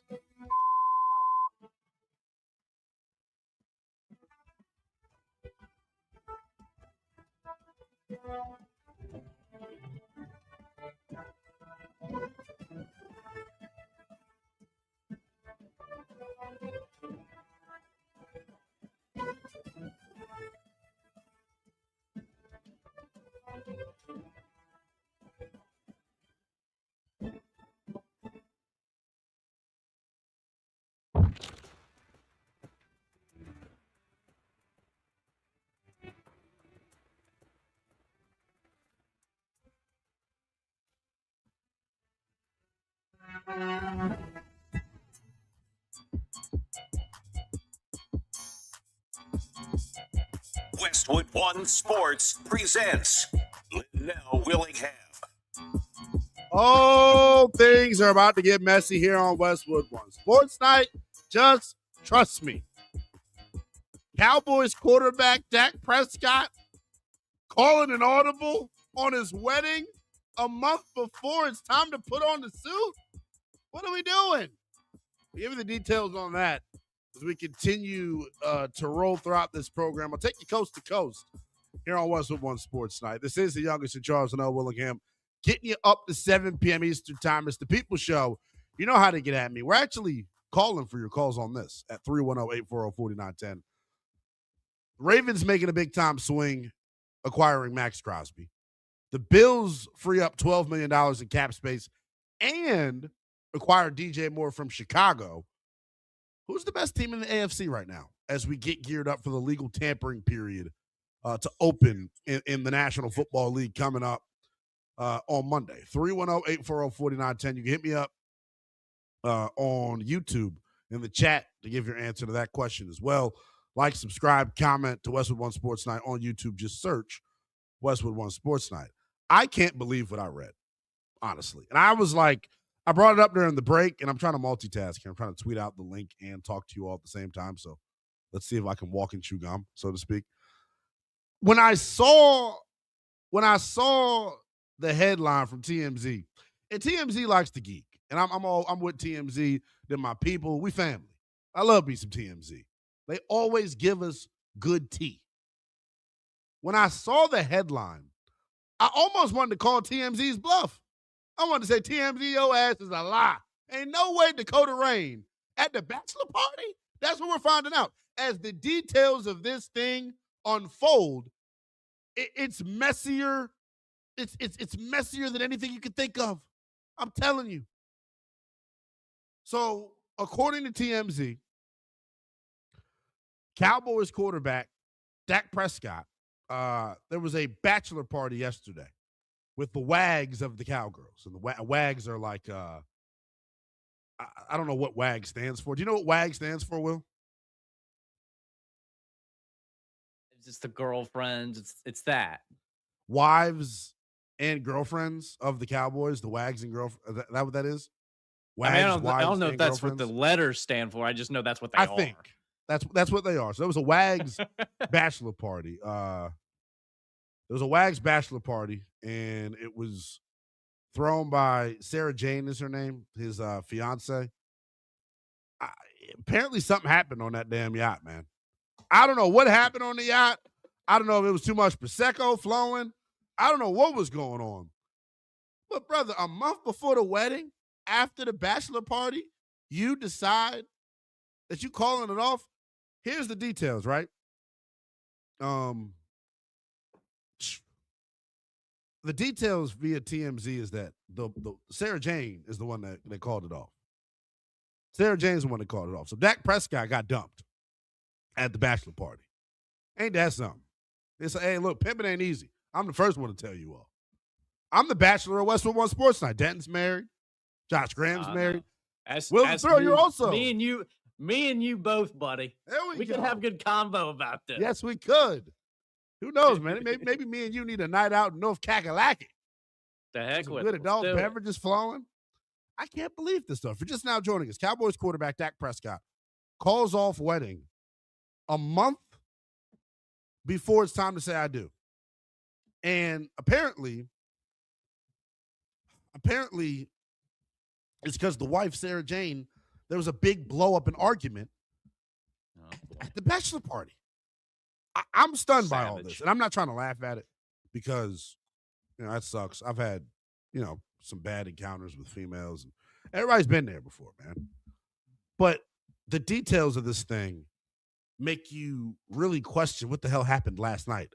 So apparently the relationship has been rocky behind the scenes for months, according to TMZ. But things came to, this is a quote out of the article from TMZ, but things came to a head with a blow-up argument at their joint bachelor and bachelorette party in the Bahamas. Can we call a timeout? Can I? My brush. I'm throwing my brush in the air. That's a flag on the play. Why the hell are you doing a joint bachelor and bachelorette party, you bozo?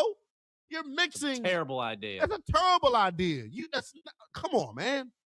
That's where you went wrong, Dak. I'm telling you. And I knew Dak was tripping when he decided not to just go full-blown bald and he tried to still act like it was hair on the top of his head.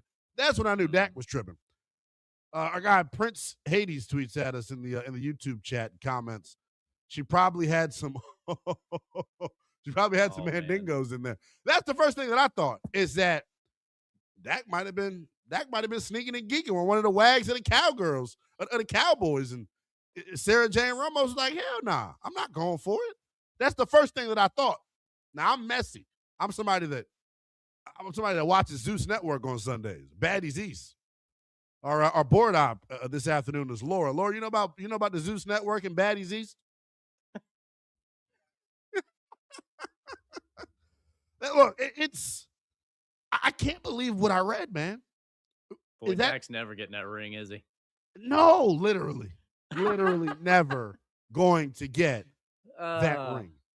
Am I on the right page here with this? Do you kind of pick up what I'm putting down? Are we on the same page as to why or what potentially happened, rather? I think so. I mean, the funniest part about this is Cowboy fans probably think this is going to make him lock in. Yeah, no. And just knowing how Cowboy stuff, that's what you should call it, Cowboy stuff goes. Yeah. It's probably going to go the other way. He's probably going to be all types of messed up this year. Yeah, I feel bad, honestly. So, ring season. I know he's going to be free. Probably saved him a lot of money. That's the thing. Oh yeah. When you got their type of money, and they're in a different tax bracket than we are now. They rich. When you call off a wedding a month before, can you get a refund on everything? I don't think so. On renting the venue? I don't know about that. I can't believe this. You might know. Cowboy fans. This has actually been a terrible 24 hours for Cowboy fans. You lost out on Max Crosby because you wouldn't give up a second first-round pick. And now Dak Prescott got broke up with at his damn bachelor party. Do you think he was drunk while he got broke up with? Oh, yeah. He had to be. He had to be teed. He was hammered. I guarantee you. Yeah. I can only imagine what type of spat they're getting into. Prince Hades probably hit it right on the head. She probably was sneaking. Dak was messing with somebody's wife or girlfriend, I feel like. That's so messy of me to speculate, by the way. But that's where we're at with this. I wonder if she wouldn't sign the prenup. I wonder if that's what it was. Oh, see, if you wait until a month before to have a prenup conversation, and I don't know what Sarah J. Ramos does. You know what I'm saying? Major flag on the play. When Kanye said, we want prenup. We want prenup. Yeah. Come on, man. Look, I heard you, yay. Did Dak hear you is the question.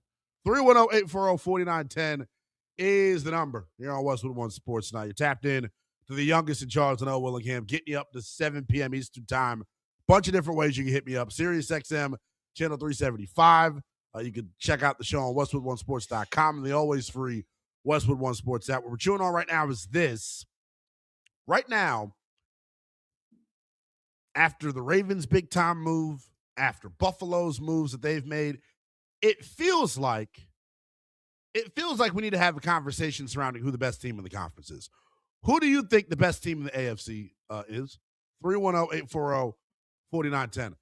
I may not be able to give you a concrete answer on who the best team is because I think there's still a lot of moves to be made. But I'll tell you a team that we've definitely forgotten about when it comes to the AFC. Pat Mahomes and the Kansas City Chiefs. I hear the way all of you all are talking. I see the way you're tweeting on social media. A lot of people, whether it's fair or not, have written off Kansas City. Point blank. A lot of people, whether it's fair or not, have written off the Chiefs. Travis Kelce and his future, very much in question. They just cut Jawan Taylor. They're starting right tackle. Their offensive line, very much in question. They made the deal to move off of Trent McDuffie earlier this week. That's a big move. And here's the thing about that real quick. I now look at Kansas City as CBU, Cornerback University. They groom them, and then when they turn 18, they let them go. That's the best way I can put it. It's like an adult raising a kid. The Chiefs at the cornerback position, when your ass turn 18, you got to go get you a job or go to school. You got to do something. You got to get the hell up out of here. That was not what happened to me at 18 years of age. I was blessed with the ability to stay in the house a little bit longer. But I make that analogy because look at the corners that KC has groomed and let go. Marcus Peters, Charvarius Ward. We see it. L'Jarius Sneed, I believe at one point, was in Kansas City. They do this year in and year out. They believe in their system when it comes to the cornerback spot. They got some other free agent corners. Jalen Watson, a free agent corner this year for Kansas City because they don't sign their DBs to second contracts for whatever reason. I look at Kansas City, and I think the biggest question mark facing them going into next year is whether or not they're going to have the services of Pat Mahomes. Maybe I'm totally misreading the room. When you tear your ACL as late in the season as Patty did, I immediately begin to question your availability for the next NFL season. And I know as we sit here a couple of days, before we start free agency, there's some uncertainty amongst NFL folks about whether or not Pat Mahomes is going to be available next year for Kansas City. One of the most plugged-in insiders in the game, Jay Glazer of Fox Sports, had this to say about Pat Mahomes and when we can expect him in 2026. His paid threshold's different. His work ethic's different. So, well, at first they're like, oh, start of the season. I think I would probably hedge on him being, sooner than that by far. Because he just attacks things, man. Like Aaron with his, his Achilles, and Joe Burrow was different too. Joe Burrow came back 2 months early. That's ridiculous from his injury. That was ridiculous. There you hear it from Jay Glazer, one of the most plugged-in NFL insiders in the game. He expects Pat Mahomes back before week 1, quote, by far. So having that as the backdrop for this conversation, knowing that that's the reality of the situation, if Pat Mahomes is going to play 17 games for the Kansas City Chiefs. They, to me, are the best team in the AFC. I trust, with them being armed with the number 9 overall pick, they're going to go out and find a way to add talent to this offense. And I'm telling you, if you're a fan of an AFC team, you need to look at me right now on stream. You need to do just this. You need to put your hands together. You need to find a Bible or whatever you believe in. You need to put your right hand on it. And you need to pray that Jeremiah Love does not end up in Kansas City. Because if he does, and Pat Mahomes is back, the NFL's in trouble. The NFL is in twabba. Twabba. I'm scared to death. And I'm a Commanders fan. So this is like hearing that you moved in the neighborhood of like a ex-convict. It's not even directly impacting me. But down the block, I see what's happening out in Kansas City. The rest of the NFL, I'm telling you, hearing Jay Glazer provide that perspective on how Patty's going to attack the rehab, I believe it. Pat Mahomes is a certified lunatic. Let's be honest with you. And let's be real. In order to reach the heights that he's reached in his career, you have to be a certified lunatic. So I am really looking forward to seeing whether or not he's able to come back as quick as Jay Glazer says he can. If he's ready for week 1, if he gets to participate in the entire offseason program, man, I don't know who's stopping this group. 310-840-4910 is the number. Baltimore took a big swing last night going out and getting Max Crosby. The Bills, they freed up $12 million in space while also trading for DJ Moore. And then we just heard from Jay Glazer, Pat Mahomes expected to be back far before week number 1. Knowing the backdrop with all of that and knowing that free agency opens up on Monday, who's the best team in the AFC? 310-840-4910 is the number. We'll take your calls on that. Plus, we'll bring you the most highly anticipated audio vault in all of sports talk radio. It's time for Say What? That's next here on Westwood One Sports Night. Free agency includes future Hall of Famers, NFL All-Pros, and Super Bowl MVPs. Big names are on the move. Where will they be headed? Westwood One Sports.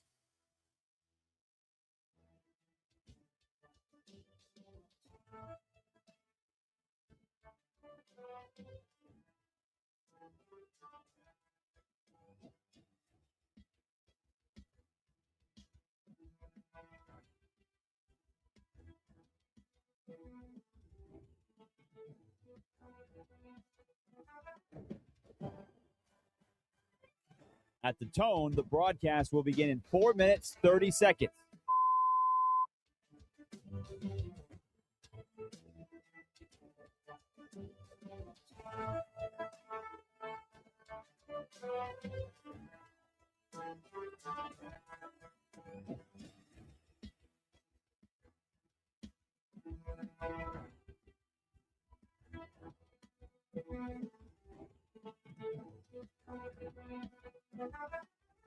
At the tone, the broadcast will begin in 4 minutes.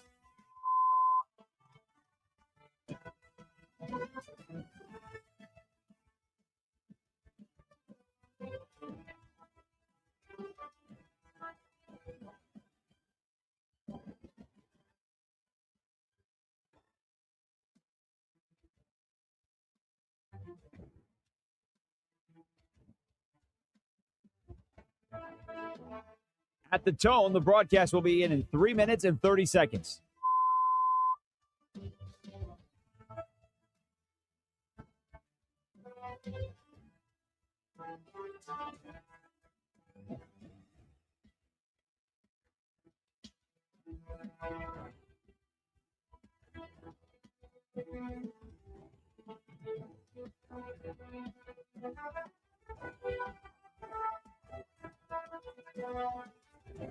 At the tone, the broadcast will begin in 3 minutes.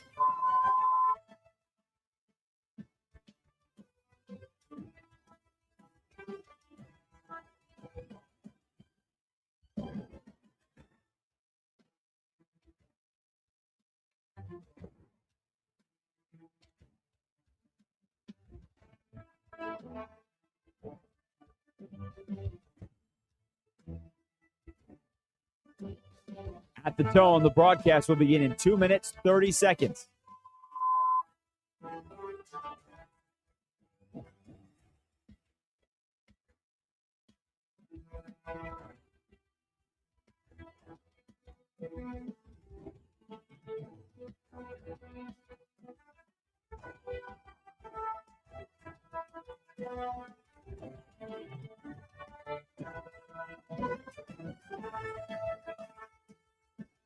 At the tone, the broadcast will begin in 2 minutes.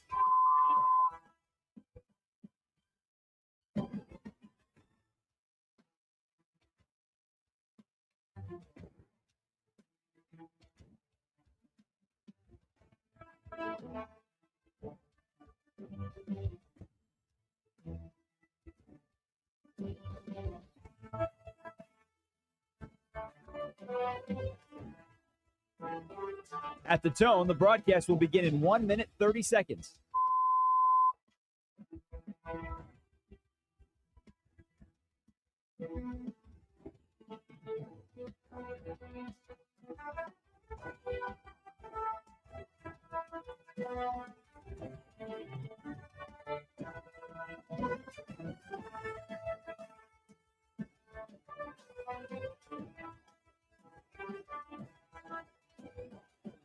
At the tone, the broadcast will begin in 1 minute.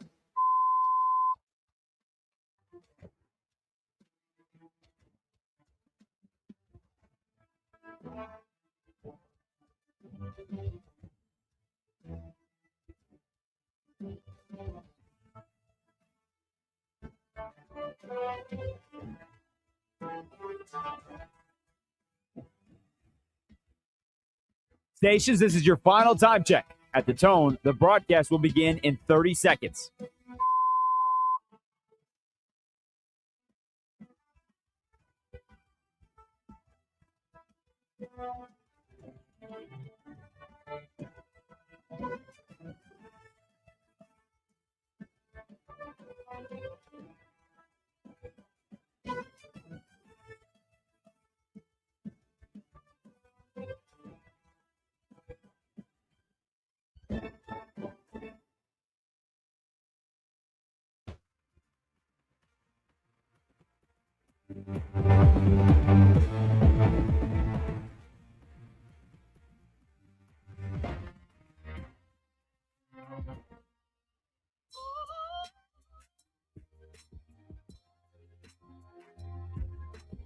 Westwood Sports presents Linnell Willingham.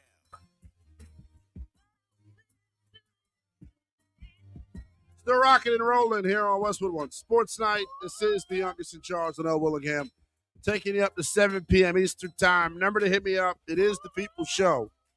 We thrive off of your participation. 310-840-4910. 310-840-4910. You can tweet at me as well. Same handle on each and every social media platform. It is at NELL_BTP. Appreciate you all being here. However you're consuming the show. Sirius XM Channel 375, WestwoodOneSports.com, and the always free Westwood One Sports app. You can check us out on YouTube as well to stream the show daily. Just search Westwood One Sports Night. Like, subscribe, comment, and get long-form content of the show. YouTube Shorts, and then at the end of this bad boy, you get all 3 hours in its entirety. Let's not waste any time. We will tag in the super producer, Will the Thrill Dalton, and he'll get us geared up for the most highly anticipated audio vault in all of sports talk radio. It is time for Say What? Say what? Say what again? Say what again? I dare you. I double dare you.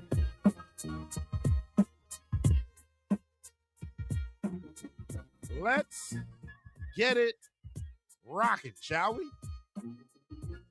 Couple of different things to choose from and Say What. And it's always, when we're prepping the show, Say What is always my favorite segment to prep, because I get to listen to a bunch of crazy-ass comments made from some of our favorite figures in sports and sometimes not in the world of sports. What you got for us, Will?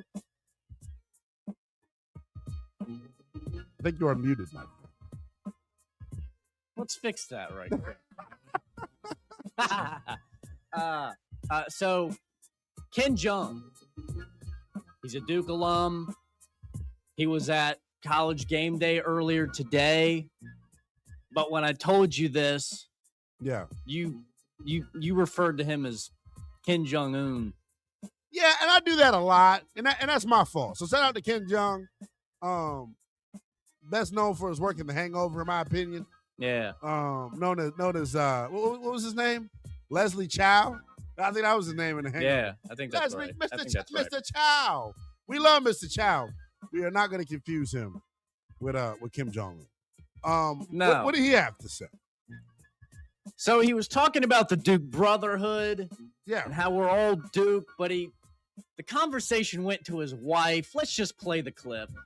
No matter what happens, we are always Duke. Two things that are never, ever uncertain. My home, that completes me, and Duke. Calm down, ESPN. Calm down. That's my wife's name. Relax. I married a hoe, ESPN. Wow. You're going to disrespect my wife like that? His wife's name Ho. Okay. Apparently she's a doctor, and they started calling her Dr. Ho. Dr. Ho. Okay. That's I don't even know where to go with that. I will say this. Yeah. The great North American philosopher Sexy Red once said, "We're looking for the hoes." I don't think she meant Ken Jong or Kim Jong-un's wife. Whoever we're talking. All right. Nick Saban. Did you see this? Where he was at the White House? Some type of college sports meeting that they're doing, trying to tackle all of the issues. It is a little bit. I mean, all the timing of it couldn't have been worse, could it? Well, holy cow! I mean, that's as deep as I'm going to dip my toe in that water. Is how I would put it. Yeah, don't want to go any further into that. Yeah, I want this thing to blow up. Nick Saban. Face. I can't believe I just said that. Oh man. Anyhow, Nick Saban was at this meeting, and he was speaking on a number of things. But one in particular in this clip made me chuckle. It might make you chuckle too. I think we need to come up with a system, and we obviously have to do it with the president's leadership and also with Congress probably, to allow student athletes in all sports to enhance their quality of life while going to college, but still provide opportunity to advance themselves beyond their athletic career, which is what the philosophy of college athletics and getting a college education has always been about. And how much does anybody talk about getting an education anymore? Nobody talks about it at all, which is the most important. I know we're in an audio medium and silence is not what we should be doing, but like I almost am at sometimes a loss. It drives the of point words. home. I mean, what type of ignorant the FCC almost just got called. You almost had to hit the dump button, Laura. I promise you. There's nothing that angers me more than the folks out there in the landscape of college athletics that try to push this stupid ass narrative that college athletics is about a scholarship and about an education. No. College athletics has turned into a multi-billion-dollar machine. So miss me with the BS where it's all about the education. It's all about the money. Let's call it what it is. And here's the I think it's so stupid. Trump even invited all these people to the White House to talk about this. They have way bigger things and way bigger fish to fry, so to speak, right now in the world of politics. But we got to decide when capitalism is cool and when it's not. It always seems it's cool for the ruling class, but it's not cool when the labor actually desires a bigger piece of the pie. That's what we're seeing happening in real time right now. If I read you all some of the numbers of how much money college football generated this past year, just with the TV deals alone. So God forbid that a player want a piece of the pie. The college football playoff alone, the deal that they have with ESPN is worth $6.8 billion. billion. Not million, billion with a B. So this concept of not wanting to pay players, and let me tell you what's happened. And I can speak for this because I get it, man. What everyone's upset with is that the players are finally realizing their power. The players are finally capitalizing off of their leverage. Because let's call a spade, right? Let's keep it 8 more than 92. There is no college athletics without the college athletes. Bottom line. I just think the word that I would use is stingy, man. This is probably one of the most stingy acts I've ever seen. And then Nick Saban, I got a lot of respect for you, doggy. You're instrumental to the game. You've had a big influence on the game. Shut the hell up. You lost all credibility with me when he got his ass up there and said what he just said. I can't believe it. Makes no damn sense. The solution, I was about to say real quick, just to wrap up here. The solution to me, and tell me if you agree or not, Will, maybe a salary cap is needed. But then I don't even like the idea of that because why should we limit how much money these kids can make? Ain't no limit on how much money the NCAA is making. I do think a salary cap's coming. I do.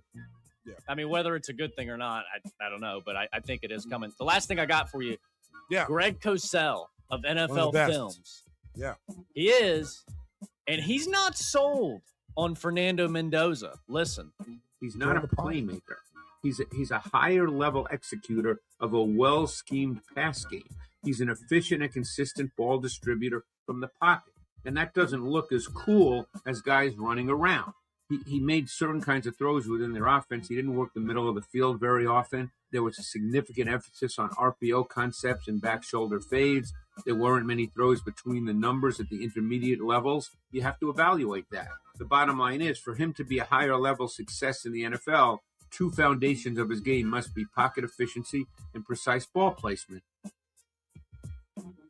I don't want to pat myself on the back, but I mean, I've been saying it all process, man.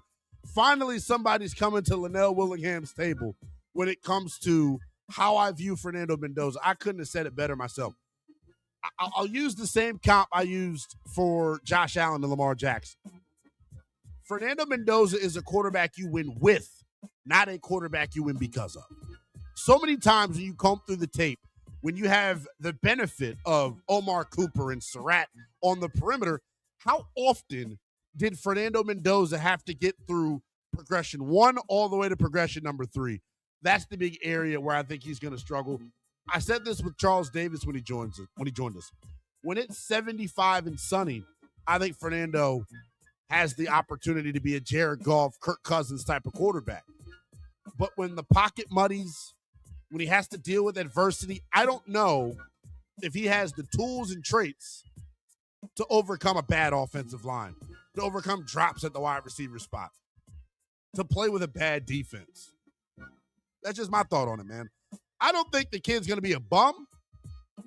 I just look at this situation in Vegas. I wouldn't put Lamar Jackson in that situation. He would struggle. It's just the bottom line. We'll see what happens with Fernando Mendoza. He is the projected number 1 overall pick coming up in next April's draft. Final hour of power comes your way next here on a Saturday edition of Westwood One Sports Night. There was a massive, massive return in the NBA last night. I'll give you the deets on that next. This is Westwood One Sports.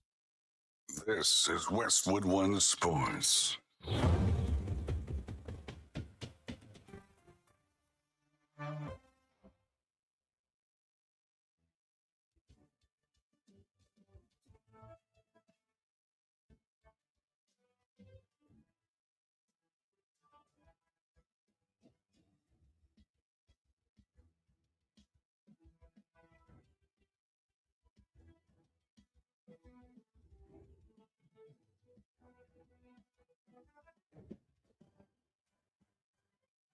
At the tone, the broadcast will begin in 4 minutes, 30 seconds.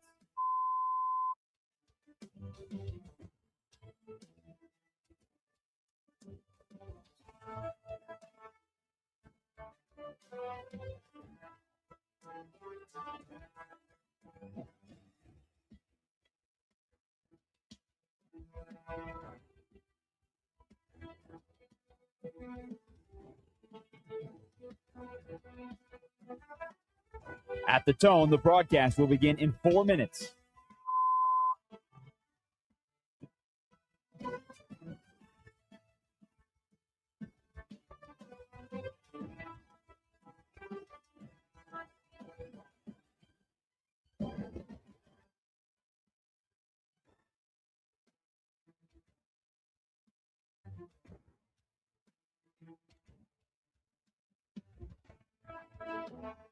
At the tone, the broadcast will begin in 3 minutes and 30 seconds.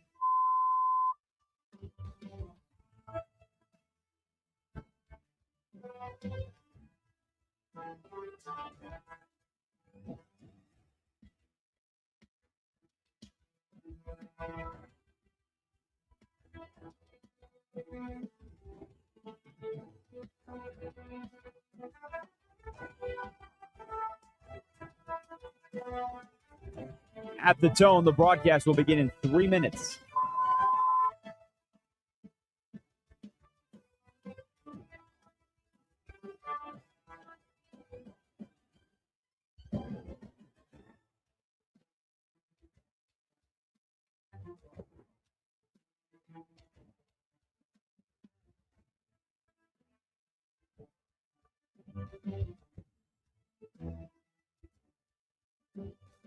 At the tone, the broadcast will begin in 2 minutes, 30 seconds.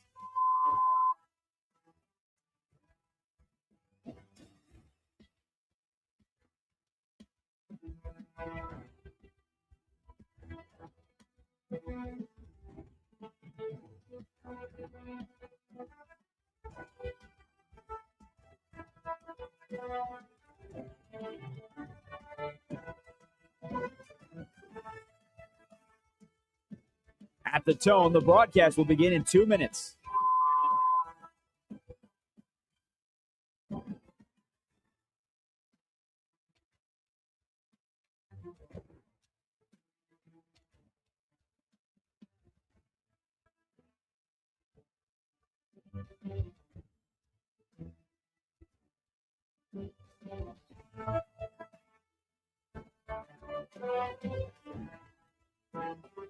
At the tone, the broadcast will begin in 1 minute, 30 seconds.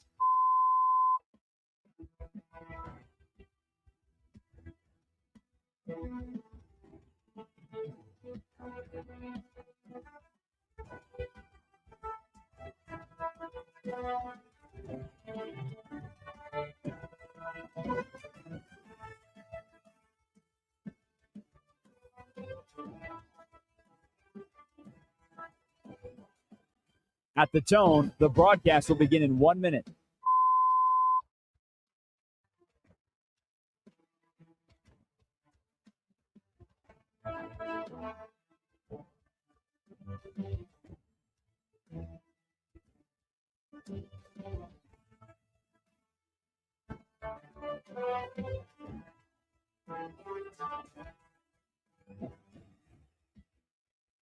Stations, this is your final time check. At the tone, the broadcast will begin in 30 seconds.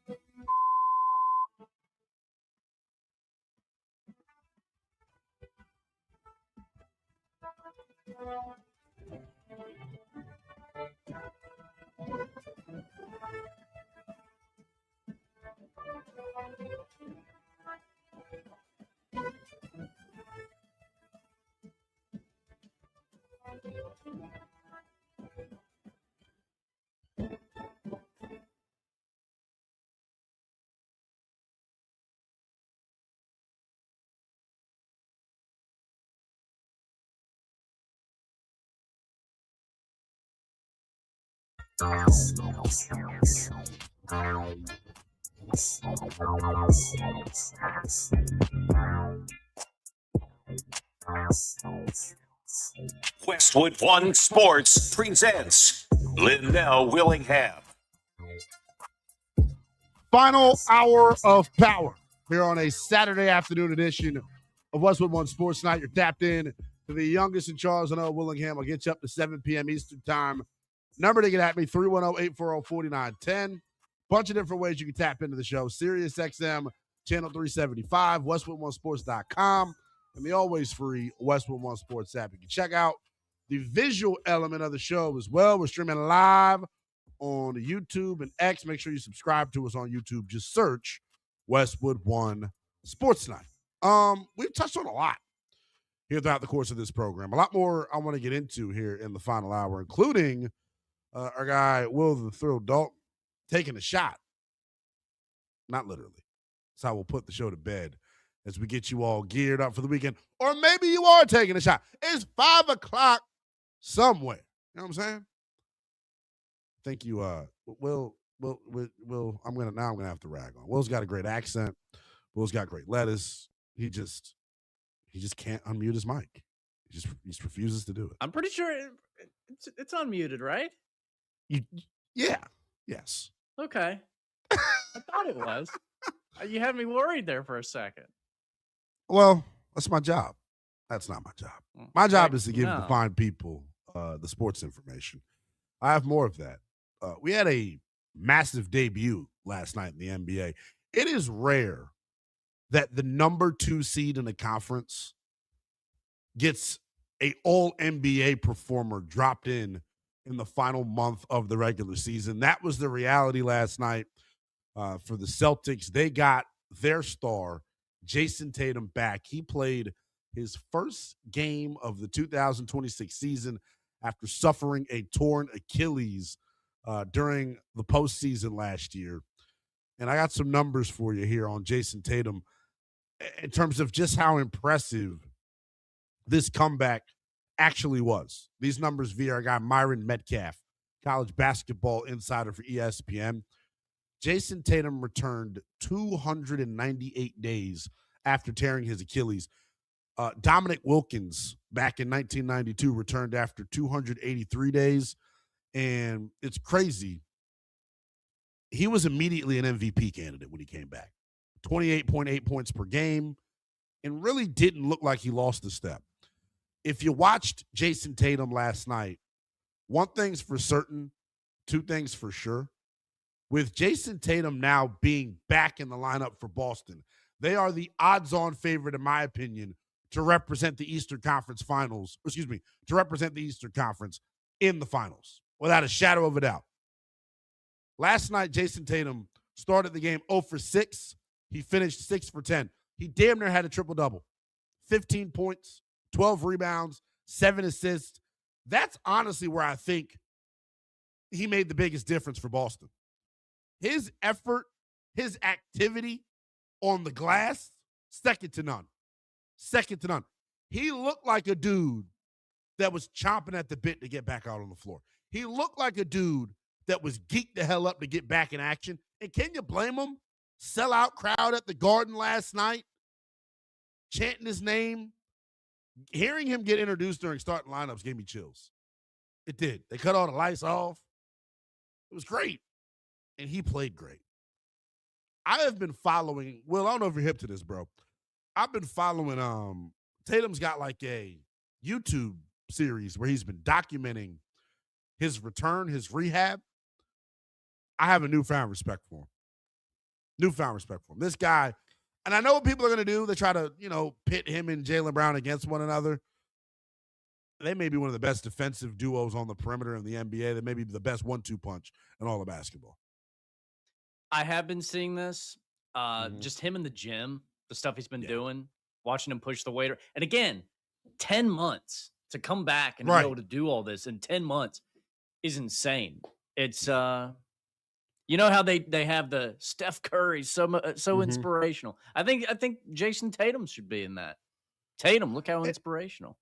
I agree. And it was so crazy hearing the commentary around him leading up to this, even as recently as the pregame show last night with Chuck and the fellas. Everyone kept saying, like, well, and my uncle's a Celtics fan, so he was singing the same tune. He was like, man, Tatum shouldn't come back. Tatum should just wait till next year. Yeah. I'm like, that's the wrong way to look at it. First and foremost, he's got an entire month runway to get geared up for the playoffs, right? The NBA regular season doesn't finish up to the beginning of April or mid-April. So what you saw last night clearly was the rust. 0 for 6 to start, finishes 6 for 10.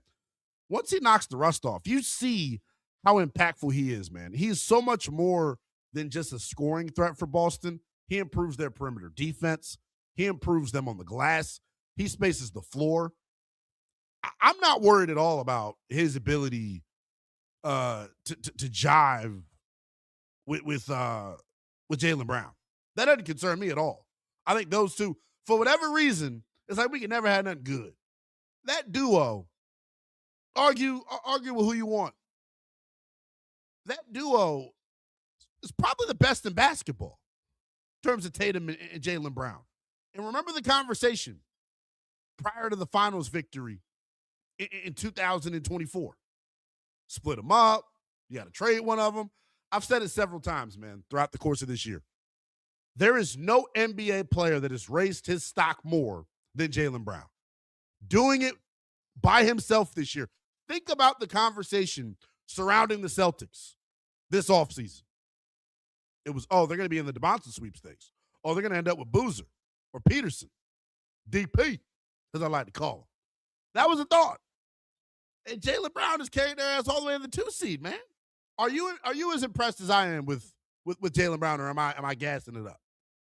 You're not gassing it up at all. I mean, what he's had to do without Tatum. Again, the Celtics are the number 2 team in the East right now, unless things have changed, which I don't think they have. And they may he's catch been a big Detroit. part of that. They're only a couple of games back in Detroit. They might. So he's been a big piece of that. But you know whose stock has also risen quite a bit this year? Who's that? LaMelo Ball. Yeah. LaMelo Ball. He's in that conversation too. Love. Because there was a time where people were chirping, saying, "Oh, they should trade him," But then the other side is, well, there's no market for him right now because his value is so low. And now look at him. Cooking. The thing I would say about LaMelo that's most impressive is it's very easy when there's a narrative out there about you. It's very easy to succumb to that narrative. It's very easy to fall into behaviors and habits that fit what the evaluators say about you, what the media members say about you. I was watching it last night, man, because I watched pretty much every second of the fourth quarter of Heat and Hornets last night. And Tyler Hero had a big night for Miami. That's why they ended up winning. But watching the effort defensively from LaMelo Ball, we know he is one of the most gifted guys offensively. When you stand at 6'7" and you're as tough as a Chino Hills Chihuahua, the way that LaMelo is, it seems, like when you're that guy, so to speak, man, I love it. And he's got toughness. LeVar Ball ain't raised no pansies, is how I would put it. He is as tough as nails. You know what I'm saying? So I'm a big LaMelo Ball fan.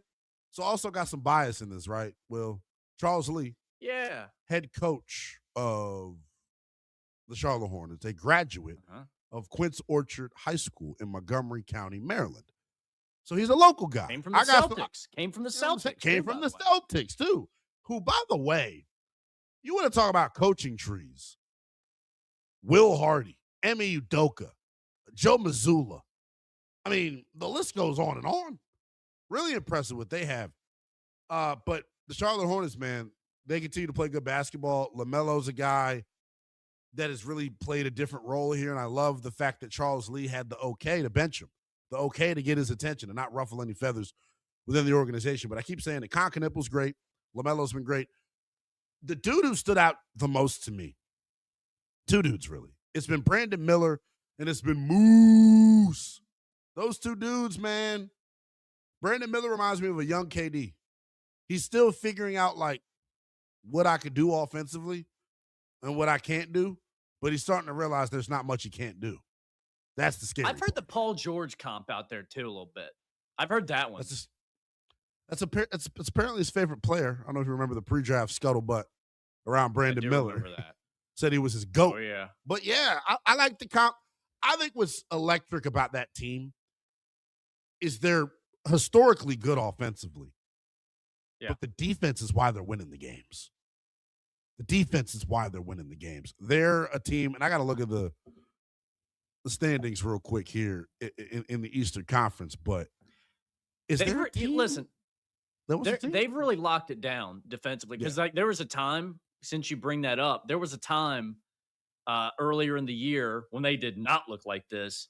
And the problem was they would be in games in the first half, but then for some reason, I don't know what it was, night in and night out, the third quarter, it would just fall apart. They would fall behind and they never could catch up.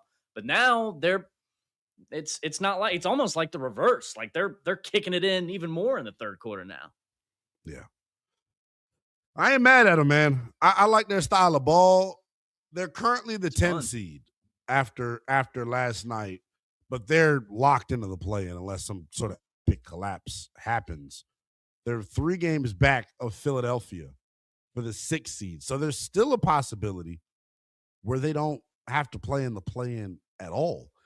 And if they're in a 3-6 matchup with the New York Knicks, send help for New York. Send help for New York. Oh, buddy. Send help for New York. I want a 7-game series with Detroit. That's what I want. Remember the brawl? The brawl a couple of weeks ago? Yes. Beef Stew wanted to fight so bad he didn't take his ice packs off his knees. Yeah. Wasn't even in the game. Wasn't even in the game, Coach. So this is what I'll say about Beef Stew. I love me some Beef Stew, by the way. Best defensive field goal percentage at the rim in the NBA, and he's 6'8". So he is just a 6'8" ball of toughness. Probably could double as a tight end and a defensive end in the NFL. I want that rivalry. I want that series just because of what happened. But like I started off the segment saying, man, the Hornets are a cute team to talk about. They are. Raptors are kind of a cute team to talk about. We're talking about the champions.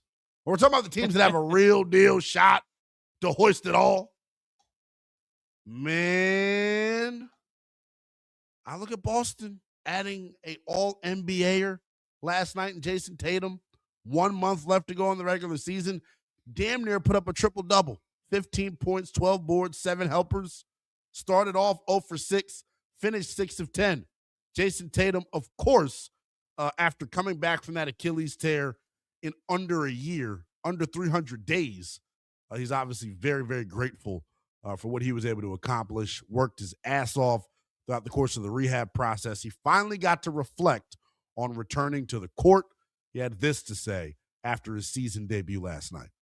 It's a long process. It's a lot that goes into it, physically, emotionally, and mentally.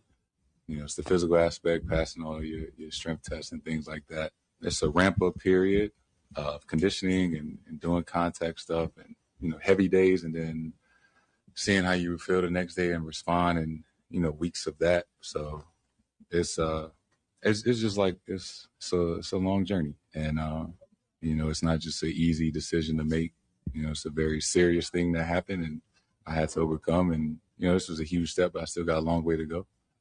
But this was a really big step for me. Shout out to JT, man. Jayson Tatum coming up huge for the Boston Celtics. I'm eager to see how long it takes himself to get, you know, back integrated with this group. He's been playing 5-on-5 and practicing for a little while now, so I'm sure he's more comfortable than even we realize. You can hit us up on YouTube as well, man. Like, subscribe, and comment. Just search Westwood One Sports Night. Our guy Fresh5841 says, the same way I told you that your boy Jordan Poole wasn't a winning player, I'm going to tell you the same about LaMelo Ball. You know who this is. Quote, you don't get to be old being no fool. I don't know exactly who this is, but I may have a feeling of who this is. I'm a Jordan Poole stan. Will, I don't know if you know this. I stand for Jordan. I did not know this.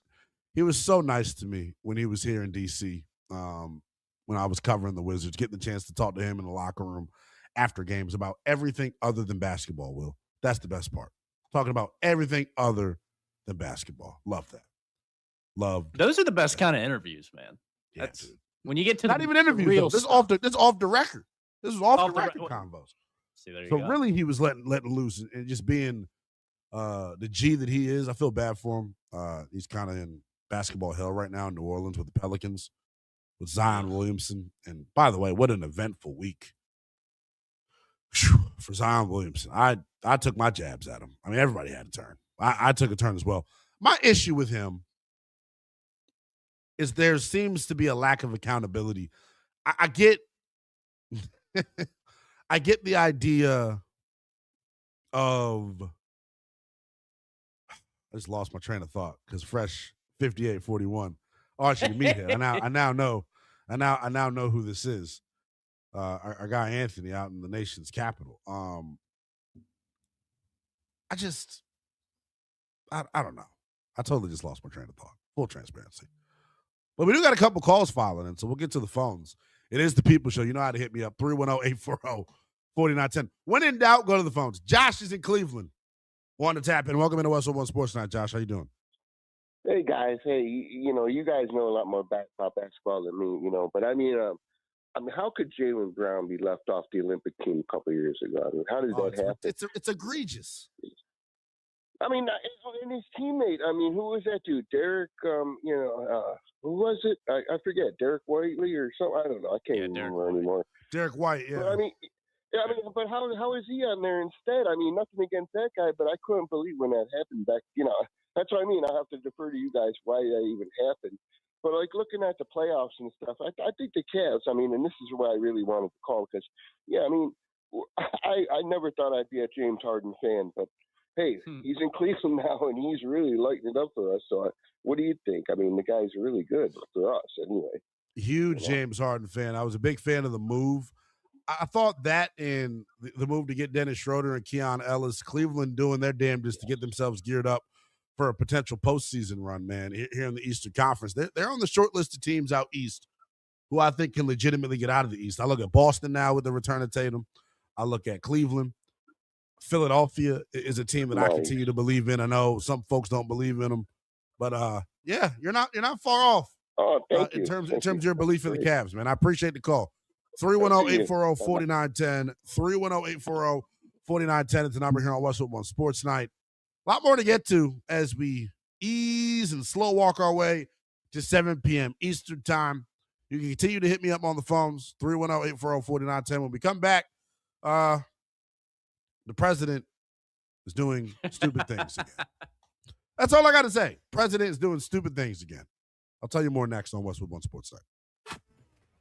The Patriots are releasing star receiver Stephon Diggs. Will the AFC champions look to acquire Eagles standout A.J. Brown and reunite him with Mike Vrabel? Westwood One Sports.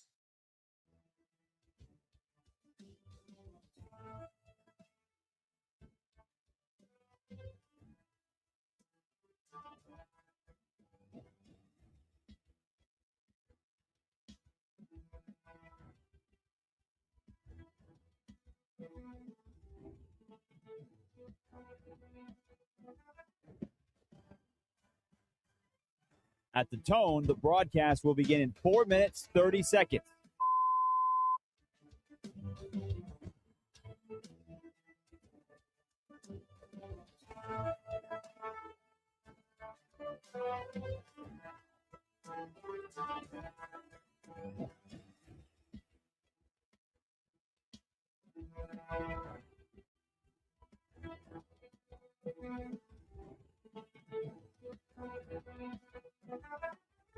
At the tone, the broadcast will begin in 4 minutes.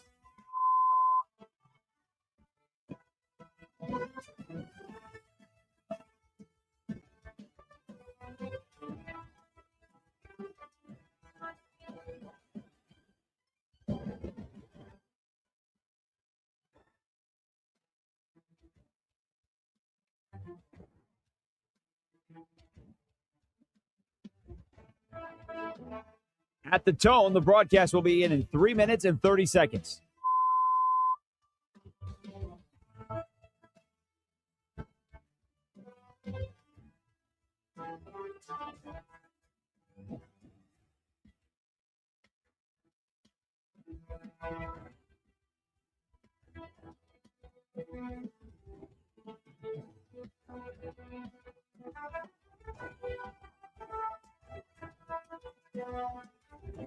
At the tone, the broadcast will begin in 3 minutes.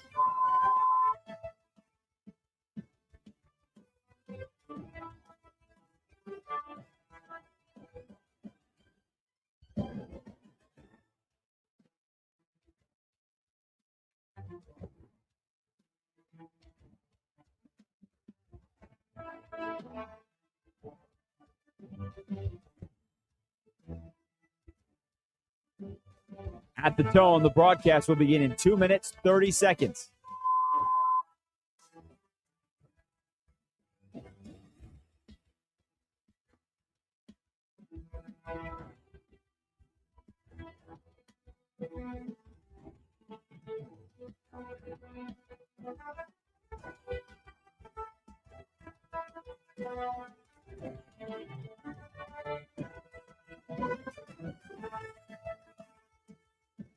At the tone, the broadcast will begin in 2 minutes.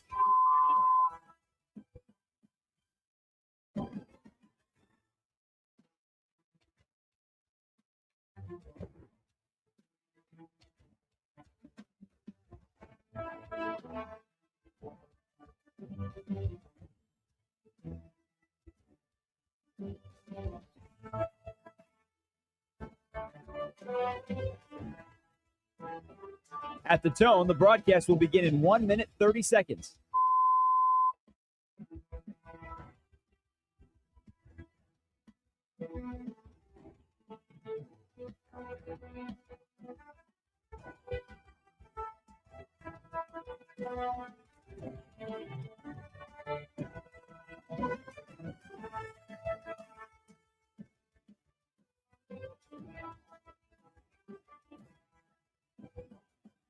At the tone, the broadcast will begin in 1 minute.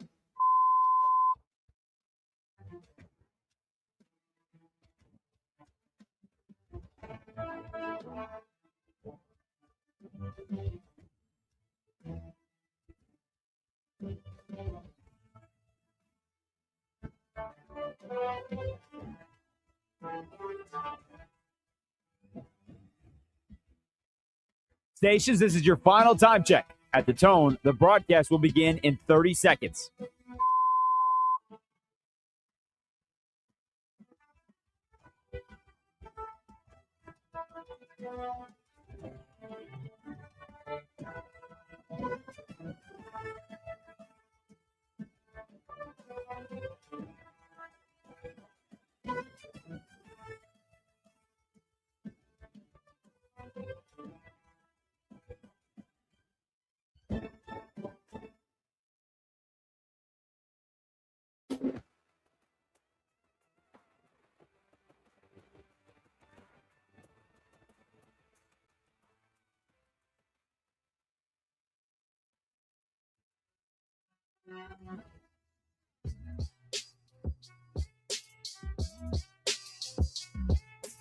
Westwood One Sports presents Linnell Willingham.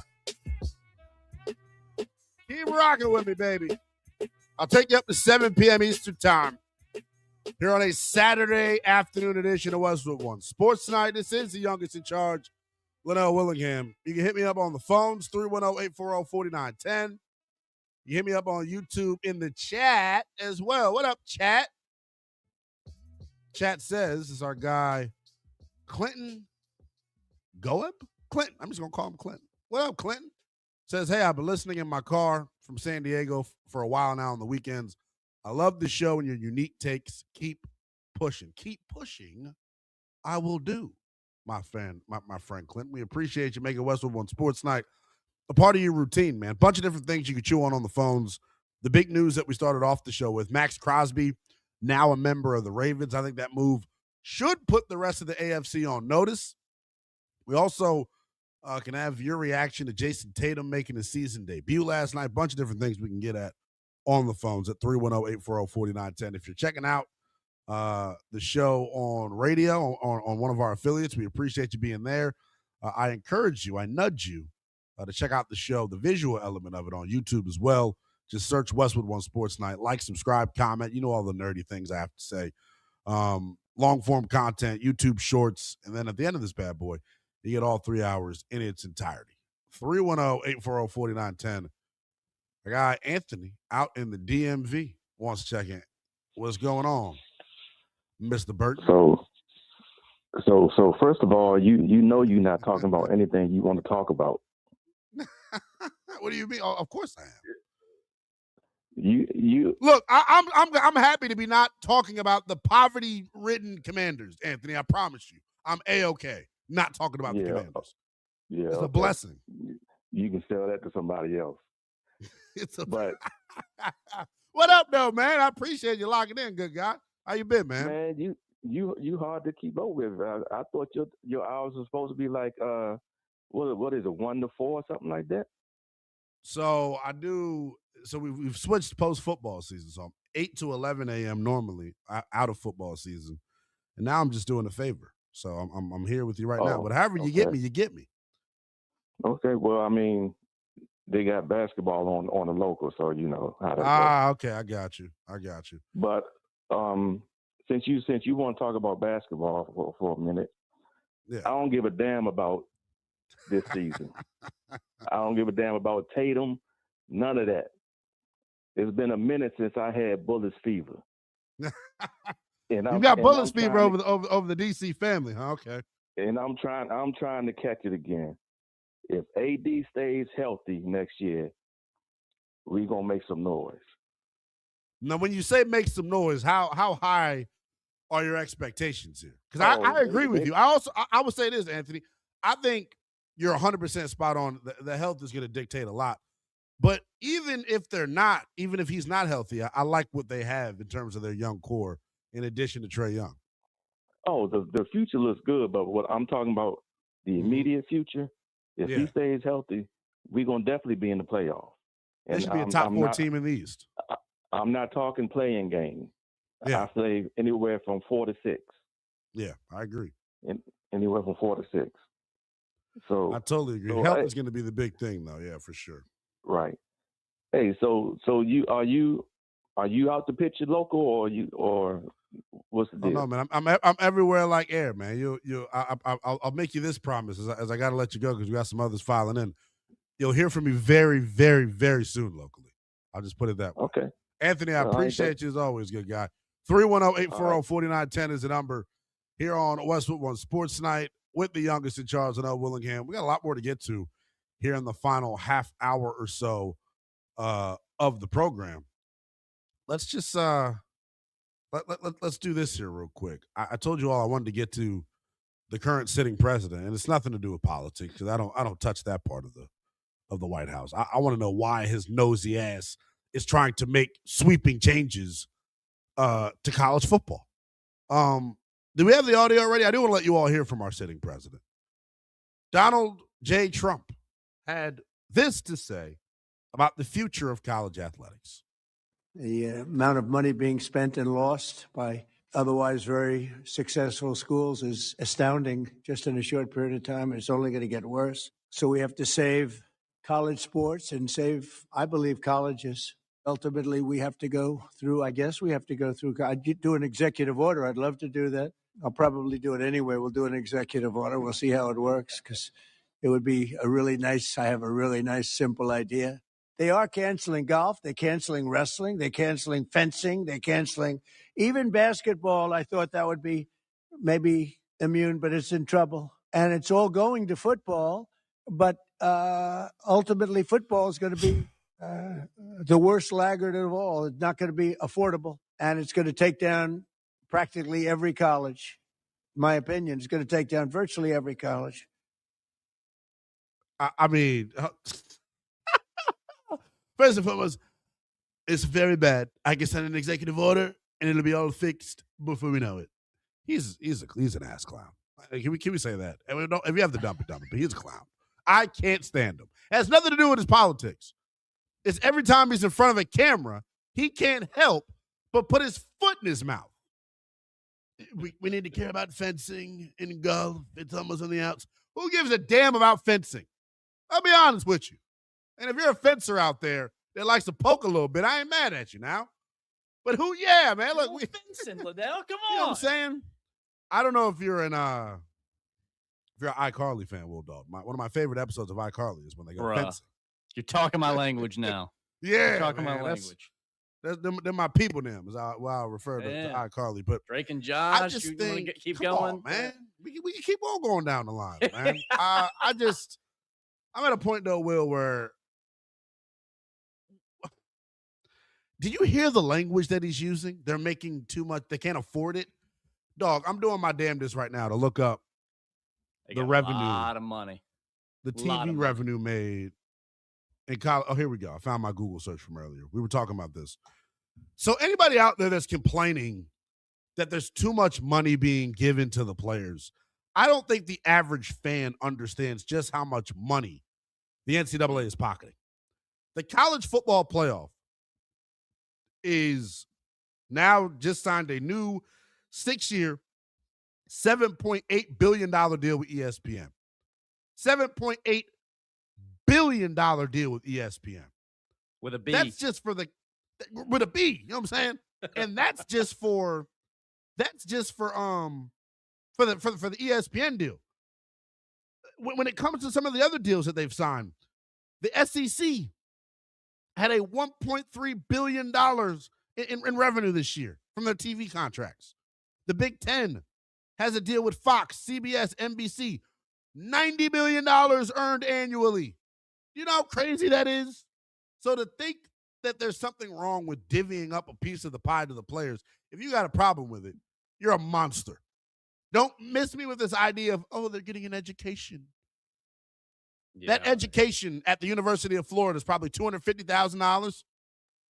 Do you realize how much money that these players are generating? It's a small piece of the pie if you're just trying to focus on education. That's what they're getting. Exactly. That's what needs to happen.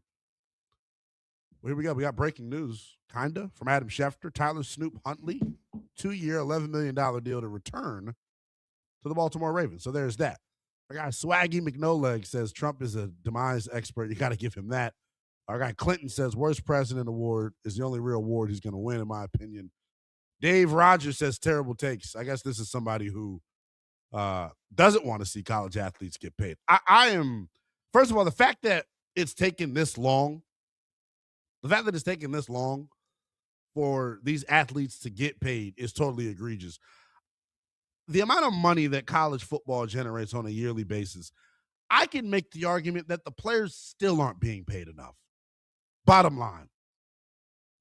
That's just the reality of it. Now, I know what the argument is. And, Will, I know you hear this as well. The thought of, well, it's not an even playing field because some schools have the money to pay for players, others don't. You know what I say? Tough cookie, pal. That's just the way that it works. That's called the market. That's called the market. You know, that's business. What it is. Now, what I love, right, is what BYU's done. They got prominent alumni. Danny Ainge. Danny Ainge is going and blowing that cash, splashing cash. They landed A.J. DeBonsa, and they just landed the number 6 prospect in the class of 2026. So BYU is a school you never thought would compete in basketball, right? They got the money to do so. What this is going to mean is that alumni out there, James Harden's doing it for Arizona State. If you're an alumni out there and you got the bag and you want to see your school win, give them money, or else you ain't going to be able to compete. Look at what Indiana just did. Right. We saw the pictures of that stadium a few years ago, Come on. less than half empty. And what do they just do? They want a chip, and they're not going anywhere. Yep. Not with SIG. They were using, no shot. And they were using NIL as much as anybody, going into the portal and landing these dudes. And the way that it is, man, I think we're at a spot right now when it comes to college athletics. I don't think it's broken. Some people are going to tell you that it's broken. I think the same thing is happening. With everything. Because guess what, though? The teams that have the money to pay the players, those are the same schools that had the money to pay the players under the table. That's why Nick Saban sounds like a total fraud to get his ass up there and talk about education. You're the dude that was paying dudes under the table. I know Nick Saban and Miss Terry just giving it out. Come on, man. Yeah. It frustrates me. Little bit funny hearing that come out. Education. Edumacation. Get out of here. Yeah. Our guy Dave Rogers in the YouTube chat says, Mendoza will be a playmaker. Vegas is terrible. Go Bucks. Education is important. Not all guys will make the league. AAA football. Political views to a minimum, please. I like the AAA football comment. Is that what he's comparing? Is that what he's calling college football? It's like AAA football now because they're all getting paid. I think it's good for the sport because I'm all for guys getting what they're worth. And I think they're being undervalued still in terms of how much of the pie they're actually getting, man. It's not fair. Just call it what it is, man.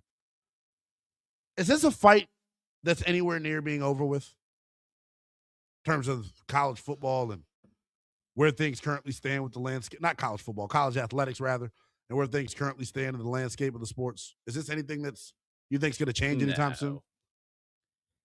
What executive orders is Donnie talking about? Uptown Don is what we refer to him as.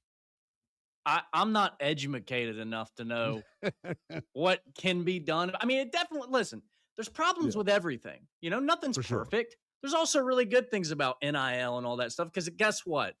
Players, like I got Carolina Duke on my screen starting up here. Seth Trimble's been there for 4 years. We saw RJ Davis previously at Carolina State for 5, 6, whatever it is. Players stay longer now.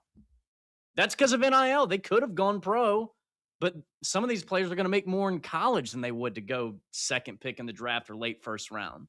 So there's good things to it, but there are a lot of problems like a salary cap might be needed. You got to stop players from being poached. I'm looking at you, Darian Mensah. You know, just things like that. Nothing's perfect. Nothing's perfect. I get some of the argument about the playing field not being even, but like there's really nothing that you can do about that. I can't believe tip-off of Duke and North Carolina has happened. We haven't brought it up at all. I know that's something that's Caleb near and dear to your heart. Bummer, he's out. Yeah, I know Caleb Wilson is huge. Number 1 Duke, number 17 North Carolina from Cameron Indoor. That tipped off a moment ago. We got boots on the ground out in Cameron. I got Josh Graham, our college basketball insider here for Westwood One Sports. He'll have you covered all the way through the NCAA tournament as well. So make sure you give him a follow on all social media platforms at Josh Graham Show. You can check him out coming up tomorrow, 4 to 7 p.m. Eastern Time, right here on Westwood One Sports Night. I'll keep you up to speed and give you some other college basketball scores when we wrap up this bad boy. On the other side of the break, we'll take a shot. Not literally, but figuratively. Maybe. Selection Sundays in 8 days. March Madness is coming in hot, and we've got the basketball brains to get your bracket ready. From your official home of the NCAA tournament, Westwood One Sports.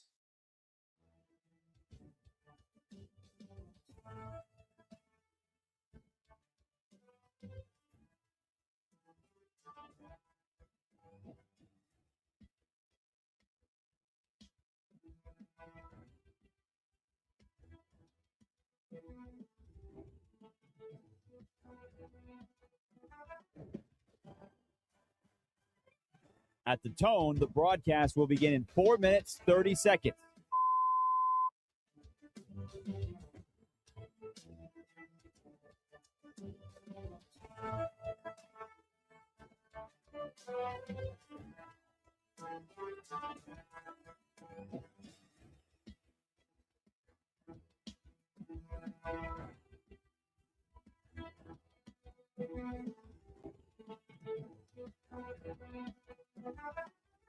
At the tone, the broadcast will begin in 4 minutes.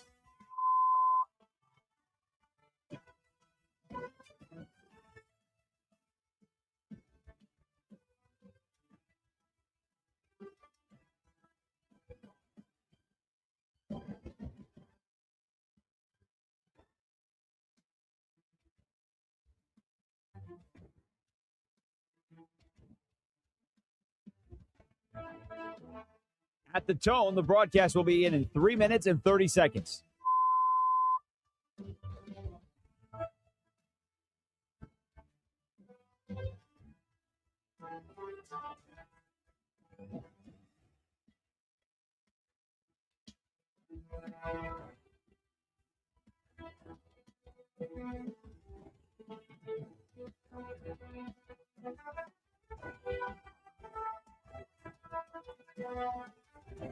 At the tone, the broadcast will begin in 3 minutes.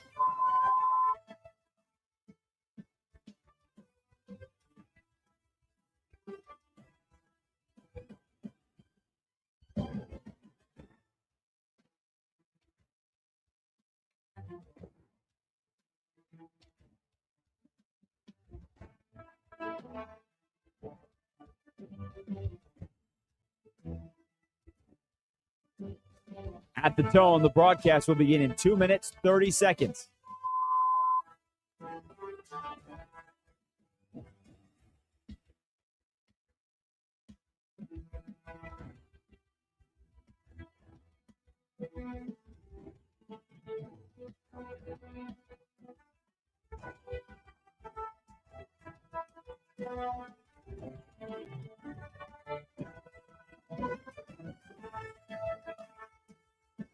At the tone, the broadcast will begin in 2 minutes.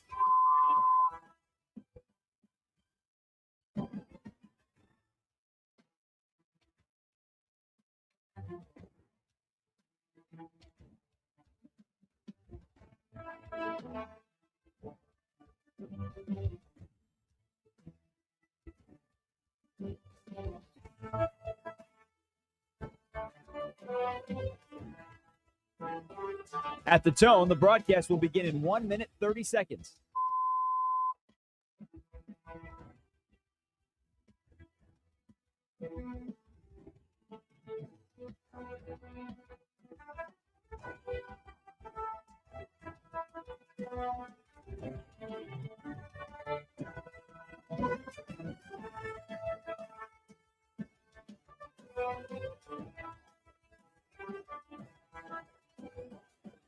At the tone, the broadcast will begin in 1 minute.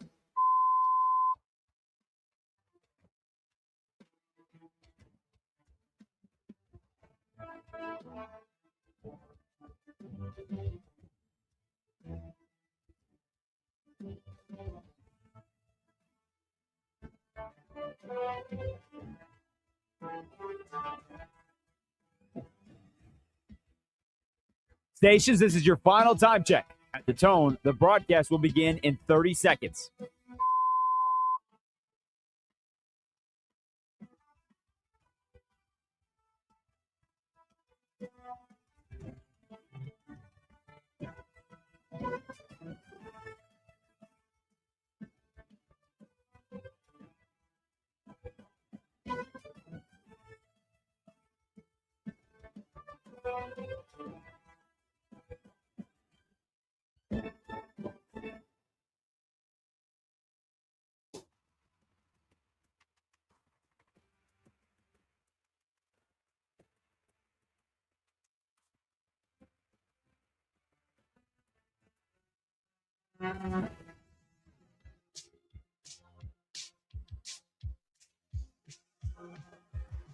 Westwood One Sports presents Linnell Willingham.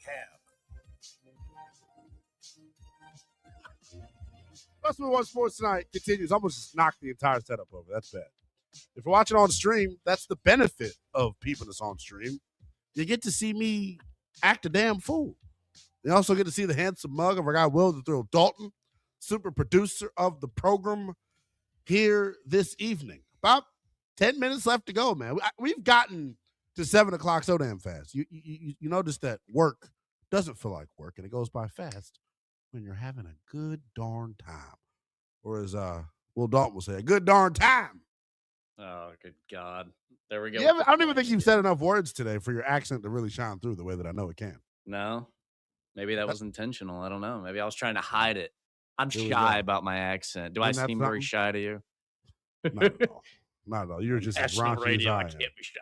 Yeah, I'm about to say you're as raunchy as I am. That's why we're a dynamic duo here tonight on Westwood One Sports Night. Super duper excited to wrap this bad boy up with you all. I do want to take a trip. Need our guy Swaggy McNoleg says, need more nip slip, waste the cam. Oh, what is that? I don't know, but the fact with what I'm wearing, with what I'm wearing, I don't know why I can't talk all of a sudden here in like the last 45 seconds. With what I'm wearing, a nip slip's not really possible, pal. I mean, I'm just saying. No, you got a hoodie. I'm a hoodie guy. And let's just never mind. I was gonna make something that would have got I was gonna say something that would have got me canceled for sure. I wanted to take a trip around the world of college basketball real quick and take a look at some of the scores. We talked about the big upset that we saw earlier this afternoon. Two big upsets. Louisville knocking off 22nd ranked Miami. Louisville, a bubble team that definitely has an opportunity to advance to the NCAA tournament. We also saw the big upset of the afternoon. Marquette at home knocking off 4th ranked UConn. Dan Hurley ejected during the final moments of this basketball game, and he was hot. Y'all know how the Hurleys get. They run hot, period. That's just who they are. We also saw Wisconsin knock off number 15 Purdue. Wisconsin, another bubble team here in the NCAA tournament. George Mason picked up a big win over number 25 St. Louis. After watching UConn go down earlier today, I think it's very clear who the top 4 teams in all of the land are. I think it's Arizona, I think it's Florida, I think it's Duke, and I think it's Michigan. I would not put UConn in that conversation based off of 2 losses they've had here in the past couple of weeks. The loss today was trifling, losing to Marquette, and then they lost to Creighton a couple weeks ago. When you play in that terrible-ass conference, you got to run the table in order for me to really give you some respect.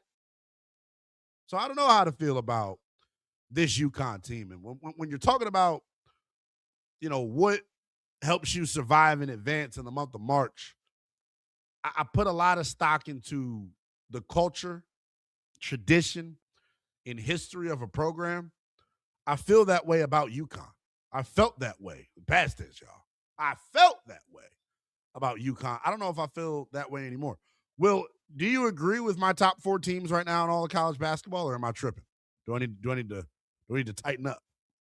No, you're not tripping. I mean, that's the list right there. I mean, I had UConn in there during the week, but now that they've done what they've done, I mean, am I exaggerating it? Because this is how I look at it. When you're getting geared up for conference tournament season and you're in this part of the schedule, baby, you gotta shake a leg or lose one, as I like to say. You gotta play your best ball as you're getting geared up for the tournament, and that's not what they're doing right now. That's not what they're doing. That's what Duke's doing. Yeah. I'll be honest. I think they're going to win the title this year. I really do. Wow. You think they have what it takes? What I worry about with Duke is, and we saw this against Michigan, so I guess I should probably shut up. But what I worry about with Duke is I don't know about the depth that they have in the front court. You saw Boozer getting foul trouble. That's what I wonder about. Like when they get to, the tournament and you're getting a Big 12 officiating crew, maybe like, and the games are called differently. Like I wonder how that impacts them. So the thing that it is true, the foul trouble piece, and I mean Pat Gamba, it's another one, another big man. The thing that they have this year, that even with Cooper Flagg and Knippel and everybody else last year, that group didn't. They've been they're tougher. They're playing more as a team. They've been tested and passed all these tests in a way that last year you saw the Houston game in the Final Four. They got punked. They got punked. They did in the last minute and a half. They were up 67-61. They had like a 91% chance to win, and then just boom. You want to talk about a dagger? You want to talk about a heartbreak? That was last year for the Blue Devils. Let's get your little scoreboard update, shall we? Shall we travel and take a trip to the state of North Carolina? 17th ranked Tar Heels down 4 to Duke right now. 12:54 left to go in the first half. Seth Trimble leading all scorers with 6. Cam Boozer's got 4 for Duke. So it'll be interesting, man. Make sure you keep it locked here on Westwood One Sports all night long to hear the result of Duke in North Carolina. Some other games on tap. You get the Big 12 after dark tonight, but first an ACC tilt between Auburn and Alabama. Then you get Texas Tech and BYU at 10:30. Then Arizona and Colorado to wrap up the slate at 11 p.m. Right now, let's take a shot together, shall we, guys? Get you ready for the weekend. I will say that the Westwood One Sports Night program and Westwood One Sports promotes responsible drinking. That's right. Let's do it, Will. Let's do it, baby. What you got for us here, man? So there's some audio that we pulled here. We love audio. We do. So this is from, what is this? Club 520? Club 520. Is that what it's called? Club 520 podcast. And they were talking about cheap dinner dates. That was a topic of discussion. So let's just roll the clip and we'll react to it real quick. That's not a cool first date, is it, B? Texas Roadhouse? Yeah. No, not really. Where you want to go? I don't know. Not no Texas Roadhouse. If we went to Longhorn, I'd be like, here. okay, you know. What? It's a difference. It's cool. I would go to Longhorn date. I would rather go to Longhorn if we're gonna be in that caliber of eating. She said, "Take a Roadhouse. You might go home and I have a head." What would you consider? What would you consider that caliber eating? Like on some shit. So what's a date like to go eat then? I want to try some different restaurants, like, you know. So Benihana is like a date to go eat.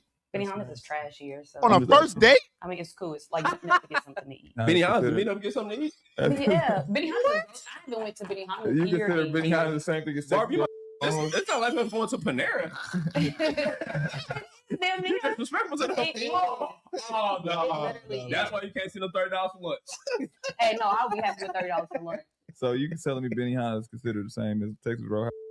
Yes, why would I agree. This tiers to price points in restaurants. That's crazy. And If a Benihana's gentleman not takes you, I mean, but a man might take you there and he think he doing something for real, and he's not wrong for that. So for you to compare that to Panera Bread, that's insane. Benihana's is damn near 100 for two people.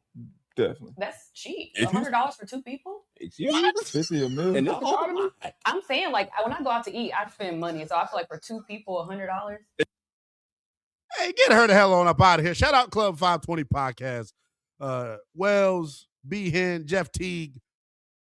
There's some things to break down here. There are some things to break down. First and foremost, Texas Roadhouse and Longhorn are not in the same category. Longhorn expensive as hell. As far as I'm concerned, Texas Roadhouse, and first of all, ain't nothing wrong with Texas Roadhouse as a first date. Chicks love Texas Roadhouse, buddy. They love those rolls. Don't let anybody tell you different. Laura, can you chime in on this? Would Texas Roadhouse be a bad first date? No, it'd be a great date. I think it'd be awesome. Thank you. The rolls, first of all, y'all sleep on them rolls now. That's the number. That's the main attraction when you talk about Texas Roadhouse.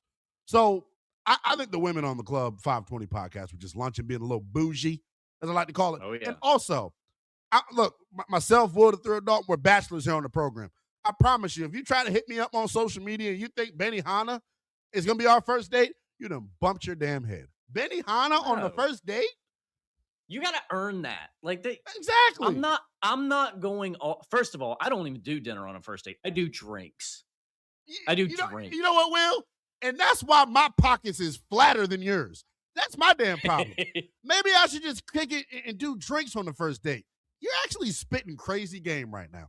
How are you still single, brother? By choice. By choice. By choice for the both. But just because I'm single, doesn't mean I don't mingle. Hang around. I mingle. Put down, keeping it peak. But the thing is, here with drinks on a first date, there's I don't have to sit across from you at a dinner. Like if I roll up and within 15 minutes I can see chemistry's just off. With a drink, guess what? We can have a drink. If I'm not feeling it, we can be out. If you're not feeling it, we can be out. Like it's just a little bit less pressure, and we can just roll out if that's what we want to do. And then if we're feeling it, then we can go grab a bite or go get a bite next time. That's how you do that, fellas. Exactly. So if you're listening to the end of this program and you're out there, drink responsibly tonight, have a good time, have fun. And if you're going on any first dates, do not take her or him to Benihana. That's going to do it for Westwood One Sports. I'm back with you tomorrow, 8 a.m. to 11 a.m. Eastern Time here on Westwood One Sports. This is Westwood One Sports.